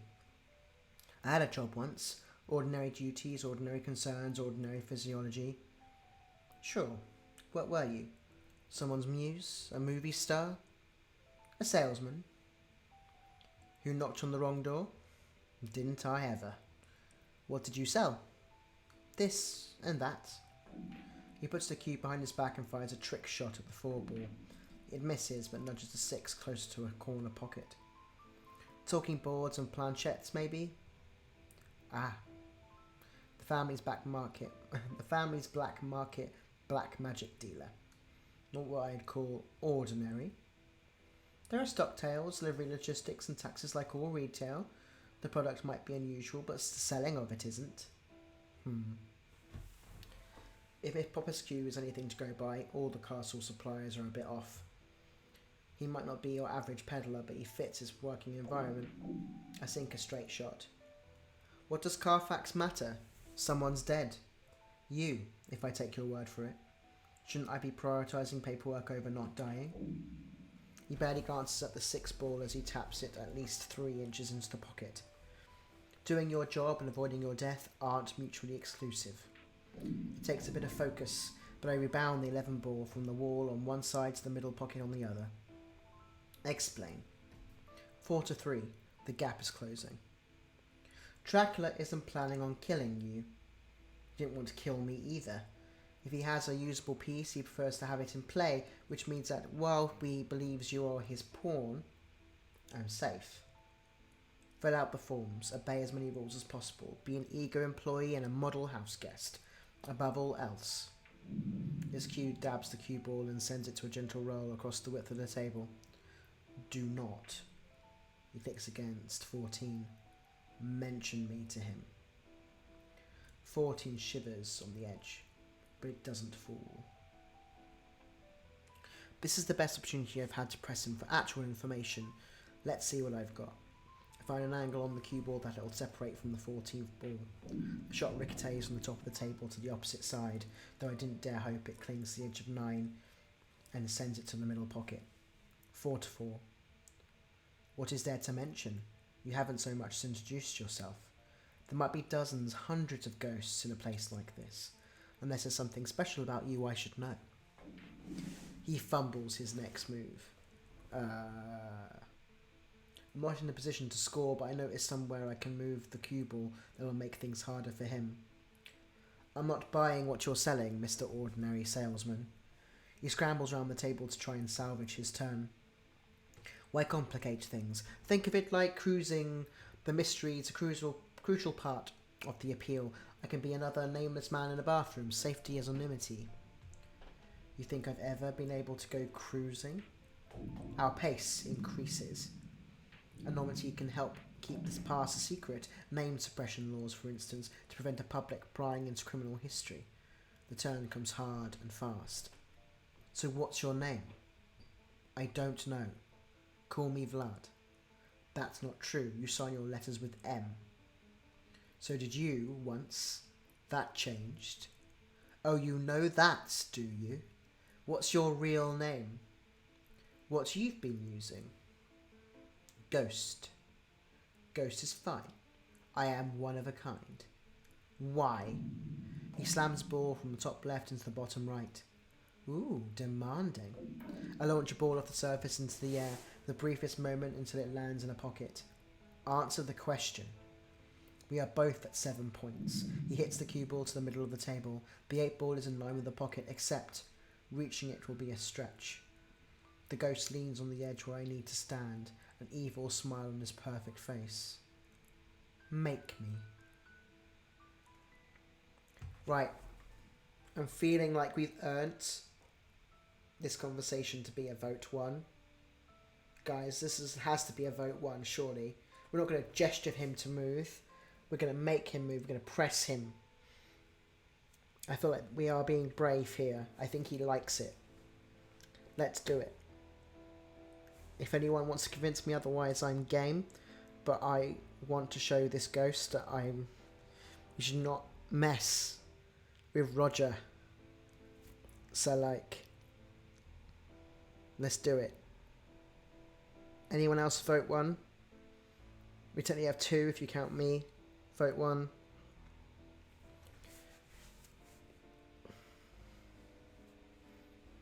And then we'll see what happens next.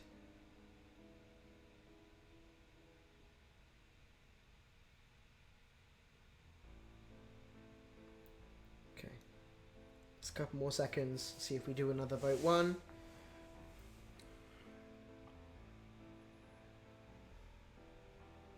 Okay. Right. Oh, I'm going to do a vote 1. Let's go. Fine. We can play it like that. I shove his shoulders and topple him backwards onto the felt. Though his earlier interactions set the expectation he'd be solid, I didn't realise he'd move and feel like a regular body, a corpse-cold body. For a moment after we land, I want to panic and apologise. Then I feel his smile has widened and his eyes are eagerly shining. Well, are you going to take the shot? I raise a knee on the edge of the table, resting it between his. My left arm reaches forward and past his head. Extending my other leg off the ground, I balance my weight between my hand and his hips. The line of the cue over his chest from my right elbow stuck in the air. Now I just had to concentrate, refuse to be distracted by the surface I'm playing on. He's got a swami look on his face. This is what he wanted, bastard. I take the shot. It sinks. I win. The ghost smile cracks into a tuneful laugh. I'm not saying those words because I will say them wrong. Congratulations! Dropping the cue on the table, I prop myself on both hands and prepare to move.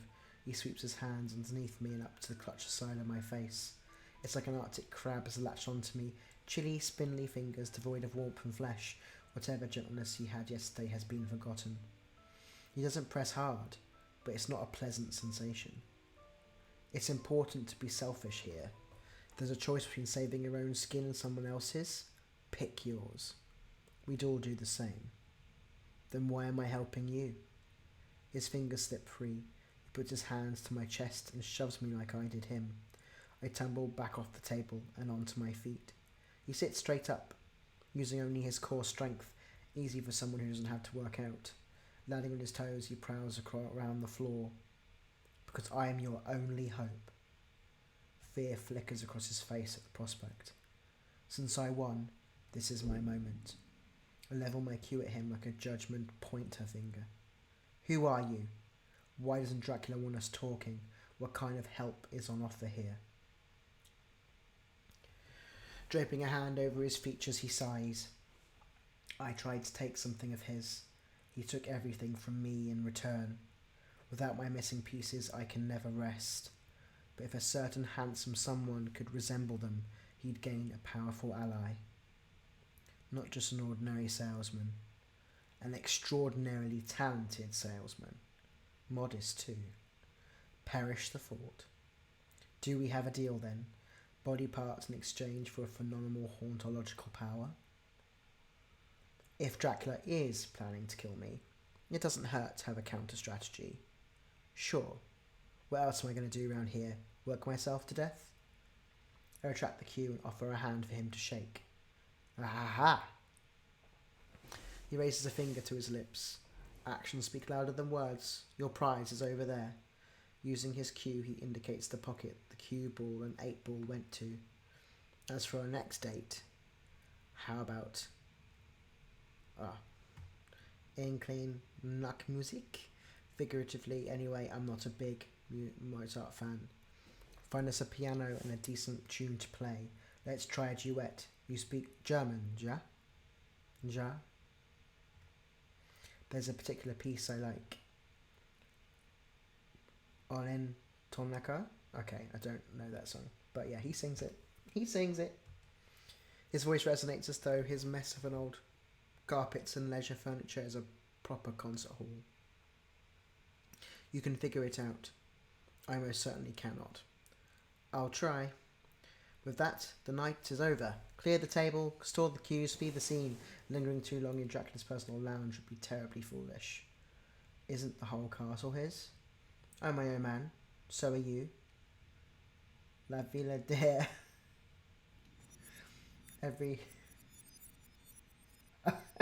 I'm so sorry. I'm sorry that I said jar wrong. I don't know. Every light fixture in the room ignites like a star. A blinding, searing, all-consuming flare. When it dims, he's gone. I circle around the room to the pocket he indicated. Nothing inside but mysterious cue ball and 8-ball. Each now has a fine crack on its exterior like a boiled egg. I dig my nails in trying to pull them further, but the resin is too thick to pry apart. A pale, lightweight, mushy substance. Just what are they made of? Are they his eyes? Are these the ghost eyes?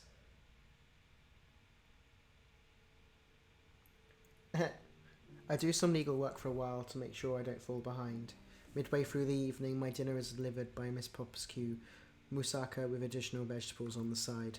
It's perfect, moist yet firm.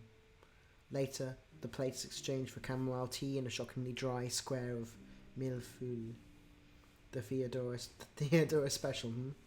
I pick at them as I go, carefully keeping the vessels across the tabletop from the contracts.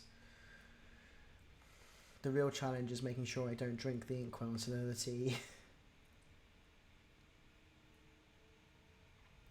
At midnight, I find my hands have moved from the food and the paperwork to the billiard balls. I test their weight again and contemplate what they might be made of. The crack still hasn't widened. I could drop them on the staircase. They are, 50 or more steps? Anything that falls down the flight should break. Doesn't sound like Dracula's party is anywhere near this part of the castle. I'm not likely to get caught. Oh, why not? Let's try the staircase. I swear to God, if these are eyes, because that is what I'm sensing right now. With both balls at the top of the stairs, I peer into the darkness below. Despite assurances, the moonlight doesn't illuminate the steps of the well. Taking a deep breath to calm myself, I push them over the edge. They roll easily, loudly down the steps in view and rebound from the wall down the corridor. I can hear them descending the spiral. At casual walking pace, I follow after them. They lie in the corridor below. The cracks have turned to splits.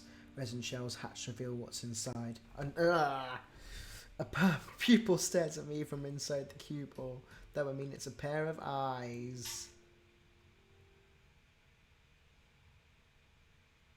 To protect them from any damage, I close the shells back around them before putting them in my pockets. Out of sight, but not out of mind. It makes my skin crawl to think of what's been done to him, over and over asking why? How does this benefit anyone? What kind of anger driven someone to this? I linger in the hall longer than I should, lost in thought, as I turn head upstairs. Ah. What was that? The girl is dead, right? Yeah, it sounds like the Englishman's sister. Dracula's performing his faith healer ritual then. I don't think it... Yeah, I think she's being eaten. I think she's being eaten, Renfield. She screams. If he is, it isn't working. There's also the possibility of a medication wore off. Whichever it is, I can't ignore someone in that sort of distress. It's too awful to think about, too awful to reminisce about. A building full of people and no one coming to help because they take your pain as a given. I've got to help, regardless of any half-remembered directive from Dracula or any half-remembered warning from Theodora. I begin to run. The intervals between the screams grow shorter, but the screams grow weaker. It's hard to tell where to turn. I'd intended to use the volume as a guide, but that's not possible. Where is she? Where? Not the guest room. Not the parlour. Not any of the dozen other doors I pass. Is there some kind of infirmary that I missed? But if they were, why would they put her in there earlier? Think, Renfield, think. Ah! I don't have time to think. I can hear, terribly close, through the open doors of the great hall. Despite Dracula's claim he'd host a party, there are just 4 people in the room. The 5th. Is she already dead? He stands in the middle of the cluster, the girl's body slumped in his arms. The brides flank him, clutching a shoulder or a thigh each. Theodora remained concentrated on her meal. Kez adjusts a shoulder to hide behind it. Aina spits as she makes eye contact. All of them biting the girl. Dracula, her jugular, Theodora and Kez, her wrists. Aina has torn through the thick veins in her leg. They see me and stare, but none of them can wrest themselves from their prey. Even Dracula, proud and regal, lets his composure lose out to his thirst.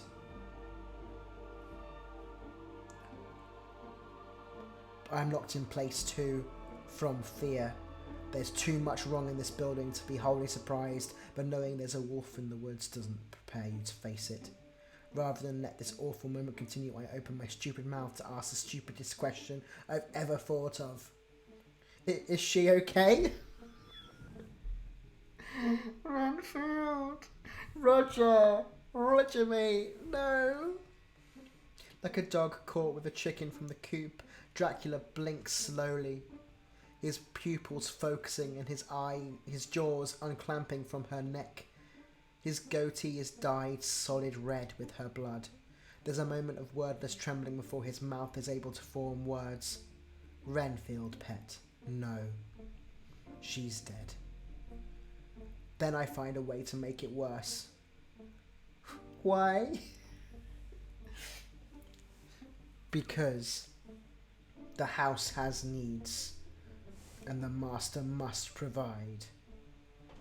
Releasing his grip on her torso, he drops her into the bride's arms, where they are able to bite and gnaw even more ferociously.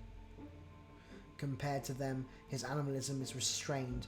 They have focus and shame and spite, but nothing else. No instinct to stop before the well runs dry. He realises he won't have my attention while the body and the brides are in view. Rather than step around them, he dissipates into pitch black smoke and surges through the group, coalescing in front of me. Oh. For a moment after he reforms his eyes have that awful hollow look again, and his features are contorted. He extends a hand to me. Not to worry. Your fate will be different. He reaches for me. Finally, my body agrees to move. I slap his hand away and get blood all over mine. Don't touch me. His lips curl with disappointment and disdain. The girl was ill anyway, more morphine than blood. It's a wonder there was enough to feed the family. Glancing over my shoulder and my gaze following his, he notices the bride's entrenched in her arteries. We both wince. Perhaps not enough. Of course, we would have preferred her brother. Her brother. What did you do to him? I stumble back. Nothing. Calm down. Where is he? Shh, Roger. I wish I knew. He's out there somewhere. If I could find him, together we could escape. Or I could escape by myself. Shuffling and staggering to pace uneven steps unequal, I retreat to the doors and pound my hands on the wood, desperate to find the handles. What are you doing? You've got blood on you. Stay back. At last, they open. I tumble through, pivoting as I go, and barely catch myself before I hit the marble floor of the foyer. The momentum carries me into a sprint. Wait, we can have another round of drinks, and I can explain. Careening across the foyer towards the exit, I'm suddenly obstructed by Miss Popescu. Locked. I swerve before she can catch me. That's way out. Get an outer wall jump? The castle is connected by the cliffside too. What if there's a tunnel? Dracula is the threshold of the great hall, stressed but moving steadily, the bride starting to come round behind him. He paces through. Miss Popescu thuds closer, posture low, ready to dive and grab on his cue. Careful where you take that red hand. Rather than signal for Popescu, he shrugs and folds his arms. But it's an opening. Continuing to the right, I disappear into the ground floor corridors. Find the sky, find a breeze, find a way out. Oh, guys, we have to. Do we try and rescue the Englishman, or do we save ourselves? Do we save Mr. Bean, the Cornish Mr. Bean, or do we save ourselves? I think we should try and save the Englishman. I think we're dead anyway. This is not a good time. This is not good. But I think, you know, we help those in need, guys. I think we vote one. Anyone else want to vote one with me? Okay. Let's do it. Let's go. It could be futile, but I don't want to abandon him to his sister's horrible fate. I'm glad we're all on the same page. Even though I let everyone know where I am, I run screaming through the halls. Hey! Hey! Where are you, man? We have to get out of here. Only my own echo responds. Dracula and Miss Popescu steps thud in the distance. A few corners, repeated calls. Hey! Hey! Hey! Nothing. Not a word. Light fixtures rattle and doors creak as I pass. The motions make me double take. Wonder if I found him, but it's all my own doing. Dodging the people I can hear, I miss every flight of upward stairs. Eventually I encounter a set that leads below, to the basement. Best of luck to you, man. Perhaps one of us will be the other's decoy. I descend underground. The footsteps are even further away. Underground the castle is damp. For a moment the numbing cold is a relief on my throat, but the temperature dips too low and breathing becomes a struggle again. I slow to a jog, wrap my arms around myself and try to figure out which direction I'm facing. Dozens of identical dimly gaslit pastures all around. Before I totally lose track of myself, I feel a breeze tickle the slick, frigid hairs on the back of my neck. There's a gap in the rock somewhere. Ignoring the metallic clacks in the distance, I followed the breeze's lead. A silver door and the set of silver bars block the passage. There's a keyhole. When I touch the handle it moves, and I'm able to pass through. Allowing it to close behind me, I'm startled by how loudly it thunks shut. As I glance over my shoulder, I make a terrible discovery. There is neither a keyhole nor a handle on this side. I spin carefully round and shake the bars. They don't budge. It's a one-way door. Nothing to do but press on. Chains on the walls, large cages, more barred doors. This was a well-used dungeon. Further ahead there's a large chamber. It should be a guard station or full of torture devices or anything other than what's there. A lavish set of furniture with the upholstery torn to shreds. Too pleasant for prisoners, too damaged for guards. Whose is... The clacks are close now. The footsteps of someone wearing spurs of steel, cap boots. Miss Popescu? Though she's only a few corridors back, her pace is slow, assuming I'll hit a dead end soon. Everyone else knows the castle better than I do. No reason to think she's wrong, except for the breeze. It's stronger, louder, actually more audible now. The passage must be nearby. I pass a stripped lounge and the disembodied four-poster bed into darkness. The lights are fully out. Unable to see, I hone in on the breeze and hope the ground is level. It is, to a point. I stumble over a loose stone but catch my fingertips on the wall to my left before I fall. Pause for a moment. When my eyes adjust, there's nothing to see. The hallway stretches ahead without any doors or branches or intersections until it dims back into darkness. Nothing around but the ceaseless clacking. Behind me, maybe 100 feet, that's the start of the hallway. Here we are. I fire into a sprint. Miss Popescu does too. The further along the hallway I make it, the darkness should lighten, shouldn't it? Instead it gains new depths, takes on texture. A whole heap of loose stones trip me onto my face. I lose my glasses in a slope of rubble. The rubble starts low, climbs within a couple of inches of the ceiling, and continues who knows how far. There was a collapse. This passage is blocked by an obstruction that lets a little air through, but nothing, nobody else. Do I confront my pursuer, or do I crawl over it? Guys, new vote, 1 or 2. 1 or 2. Oh. Do we confront?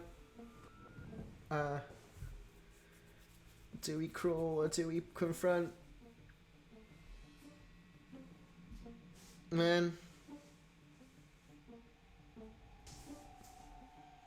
This game is nuts. Okay, we've got 1 vote for crawl over it. We've got another vote for 1. Okay.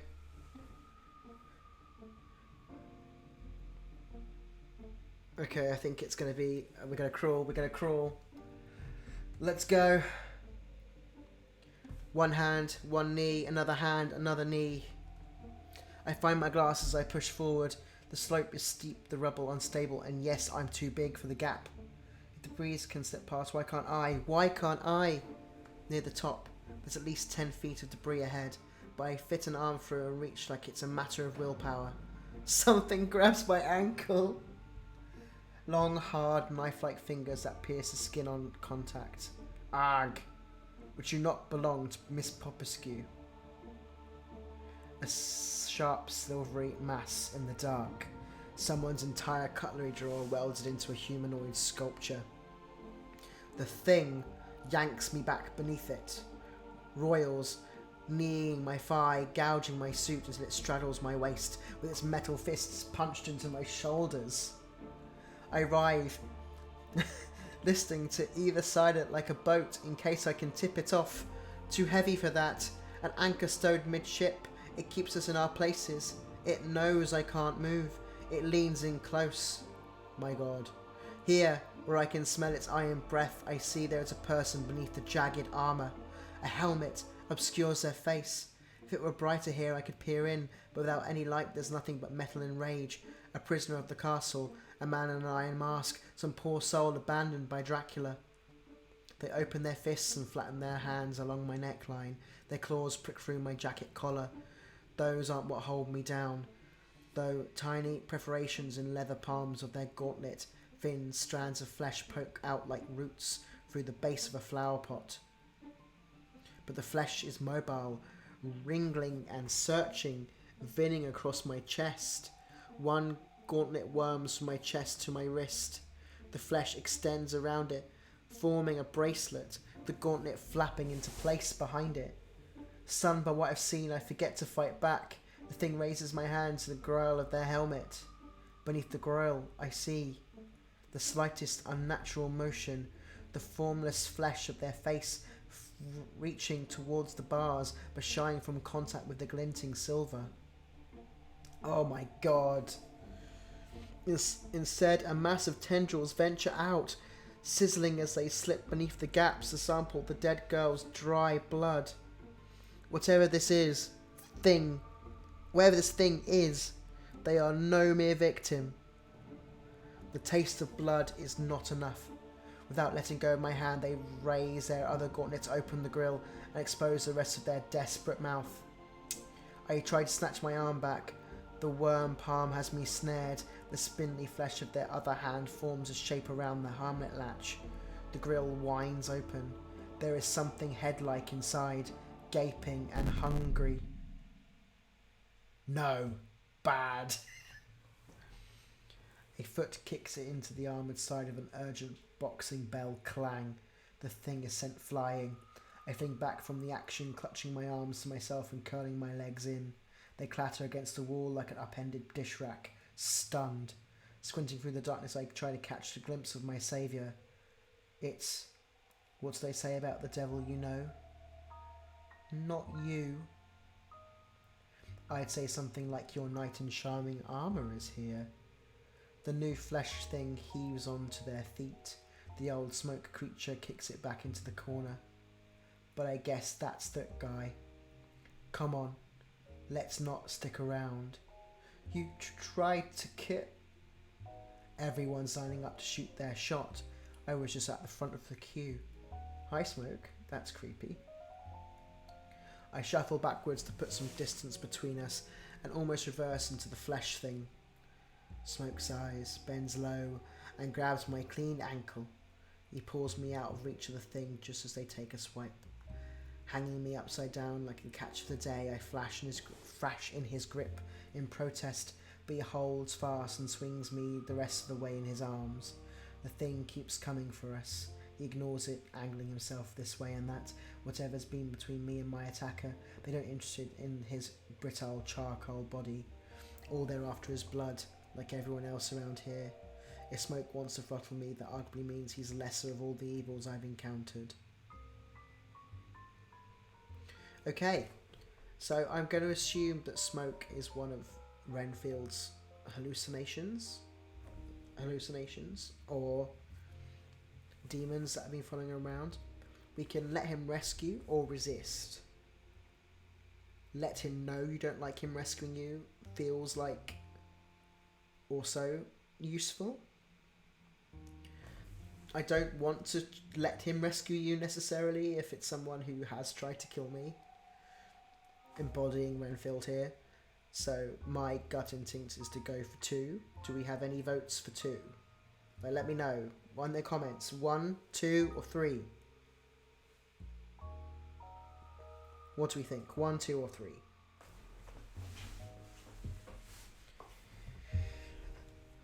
I'm still thinking of voting for 2.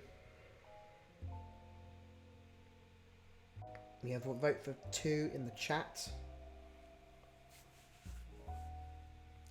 Got a 1 in the chat.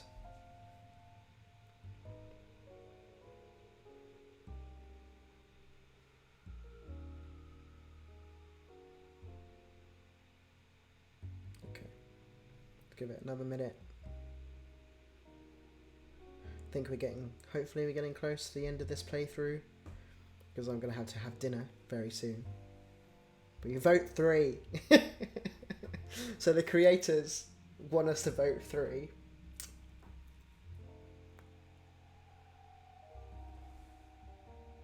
Throwing a wrench. Vote 2. I mean, my instinct is to vote 2 because, but then I also like the idea of 3.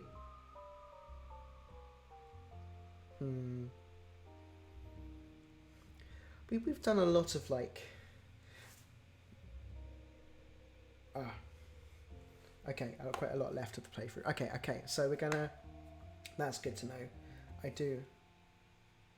Okay, gonna go 2. I think Basil is my deciding vote. Thank you, Basil. So we're gonna do 2.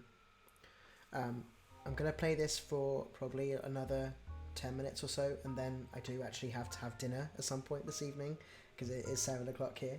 But there's a natural break coming up in a bit. Okay, let's do the natural break then. Hopefully not too long. So right, I'm going to choose number 2. Thank you so much for letting me know. Number 2, let's go. Why the change of heart? Ever tried to strangle someone? It's actually pretty hard. Takes a while. Had second thoughts. For every scratch the thing puts on him, fire bursts from the wound, sealing it and replenishing the charcoal in mere moments. I still don't trust you. Good. Last person who did came out worse for it. Enemy of my enemy, that's all there is. Anything else is risky business. Realising the futility of their actions, smart enough at least to realise the futility, the thing slows and stops halfway along the corridor.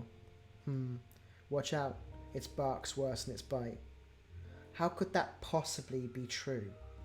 Behind us there's a rattle click of armour plates, jittering through an unseen motion. You'll be safe, but I can't guarantee you'll be sore. Smoke crushes me to his chest, using his bulk to provide extra protection. On cue, the thing lets out a brain-piercing shriek. My mind breaks. The basement disappears. Nothing but darkness remains.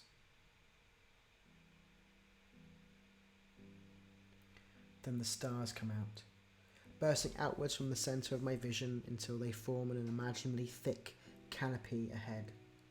Endless, endless, endless stars, until I look around to discover obstructions left, right, and above and below. My field of vision bounded by great black trees. A whisper in a familiar black voice says, Baldu Quetesta. I'm so sorry if I'm butchering your language. Crossroads in the middle of the forest clearing. I've been lying in the dirt at the absolute centre because it is boring here. The commander said to wait for stragglers and show them through the trees to camp. The stragglers haven't arrived. The stars have, though. Constellations to observe and name. I am 12, as bored as I am happy to get a few hours freedom from being a military errand boy. Andromeda is bright enough to see by the naked eye. Orion, Pleiades, Durasus, and something cracks through the tree line. I sit up. A grim... Why is there a fall, guys? Sorry, that's a Hobart reference. A grim grey shape awaits on the edge. Me. Aga? One of the soldiers I've been waiting for. It must be. He strides on the trees and the shadows trail behind him, like a robe made of the unlit parts of the sky. Aga? No amount of starlight brings his features into definition, but his shape against the bright night becomes terribly clear, a winged and tailed mockery of a human form, bringing a darkness that threatens to eclipse everything. I have failed as a guide, but I can still serve as a scout. I vault to my feet and turn from the figure as it raises it to the sky with pounding wing beats. The meadow is wider than I realise. It takes a perilous number of steps to reach the opposite edge, all the while the figure's wing beats approach. A thunderous voice resounds from above. Oppresteti. No, here are the trees, here are the branches too thick for it to fly through, the safe arms of the forest enveloping me. Though I must focus carefully on not colliding with any myself, but I am 12 and I am healthy, athletic, ideal young man, and ahead is the Sultan himself, who needs to be warned of the threat. There is no chance of a collision. Were a collision to happen, I would recover instantaneously. Failure is impossible. Failure will kill me as sure as this devil. Amidst twisting, twining trees, their high branches and low roots and thick trunks in between, the treachery of my own lands, I push onwards towards success. bursting onto the bad hill where everyone made camp this afternoon, come face to a dozen faces with a line of archers, their bows pointed at me. Uncle stands in the gap at the centre of the line. He keeps his arms steady, their arrows knocked, even his expression unmoving, any surprise, any desire to flinch fully suppressed.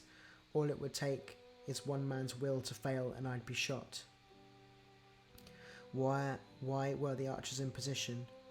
Little by little, pain and regret seep through his eyes, calculations clicking about in his mind. This is not the situation he anticipated. Doesn't matter, he's adaptable, damnably adaptable. Bruegel. At last, Uncle calls out. I am welcome at his side. His face twists as he yells for me to join him. This was not a given. Something is being lost in exchange for my safety. How am I supposed to know what's been traded away? I cross no man's land to be with him. 12. An age where you're supposed to quit your sentimentality, the first childish garment everyone is all meant to outgrow, yet we embrace each other tight. When we look over the barriers and between the archer's shoulders, I see the devil at the foot of the hill. Obscured in his own smoke, but for a pair of gold eyes he glowers and maintains his gargoyle-like pose. Locating me in the folds of Uncle's coat, he tenses and seethes. We had a deal. Sacrifice like I have sacrificed, or suffer like I have suffered. You condemned yourself. He is not a token to be traded and struck from the board at your leisure. No. The devil draws himself to his full height, joints cracking audibly despite the distance between us. The archers adjust their aim to his new position, putting a lurid, wry smile on his face. But everyone else is. Heed me. He is yours, at the price of every other soul under the Ottoman banner. Protect him until your dying breath. See if anyone else cares to. Discover the limits of your precious Mehmed's heart. Inhaling, the devil brings the dread aura close to him. He leaps into the sky like a firework. Charred limbs and shrieking men lie in his wake. Rather than let me stare, Uncle tucks my head into the lapel of his coat and gestures for aid from the troops on standby. We withdraw towards his tent. I'm ashen from what I did see, trembling, terror cold despite the heat of the moment. The chill worse as His Excellency, the Sultan, Mehmed emerges from the tent ahead of us. Yes, there is a look to make one's blood freeze to its vessels. Love, what has happened? Why is he still here? Ooh, okay. I think this is a really good place to leave it because I do actually have to eat. So, let me just save this in file 1. Guys, thank you so much for joining me today. I'm just going to quit. I can confirm it has saved. Whoop. Yeah, thank you so much for joining me today. Yeah, that was a lot more game than I was expecting. I thought it was a little demo, but there's so much more to play. And obviously, I think there'll be so much different versions of playing this with the playthrough. If you haven't seen this before, you liked what you saw, please do check out Drăculești on their Kickstarter. I did put it in the chat much earlier on today. I will see if I can I've pinned it to the chat, or I'll post it in again.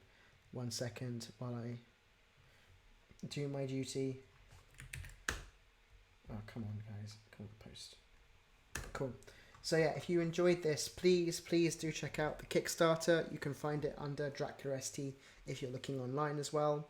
They have a Tumblr, they have a Blue Sky. I believe they also have a TikTok. Please go check it out, support it. I think we're at 50% now.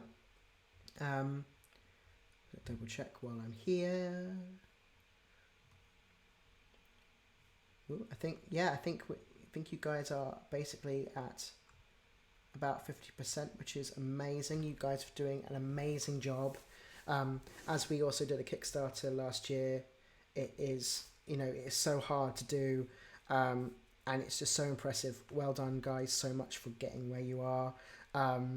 yeah, and also if you like this and you don't know who I am, I'm Theo. I'm one of the co-creators of the Homeward Foundation, which is also Dracula Media. It's a modern day sequel to the novel Dracula with a trans woman as the lead. So you know we are like-minded souls. I feel like so much of this feels like almost like in the same family. So if you feel like you're enjoying this, we'd like to think you would enjoy Homeward as well, even though they're different media, different formats. Yeah, and that's why we really wanted to support this project. So thank you guys for you know, coming on and joining us for the stream. And anyone who's come to stay, apologies for any mispronunciations because this is talking is hard. And I actually think, just as a small aside, it was so nice to have a trans male character as the lead and streaming as a trans man myself. It was really like fun and engaging, and the bits I saw that made me think, oh yeah, I'd feel this as a trans guy in those situations really meant a lot. So yeah, so great. And I know that, I believe that Fine Favoured Fiends, most of the creators are also trans. So yeah, so it's just so nice to, again, we feel like we're bedfellows in regards to like how we make content, and that feels really important to me. So if you like Homeward, please support this project. They've still got 20 days left, and yes, and just so you guys are aware, episode 5 of Homeward comes out tomorrow for our Patreons and our Kickstarter backers, and then Tuesday for everyone else. So if you're looking forward to episode 5, it's almost upon us. Yeah, anyway, that's going to be it from me. Thank you so much for watching and putting up with my voice, and I'll speak to you guys soon. See you, bye!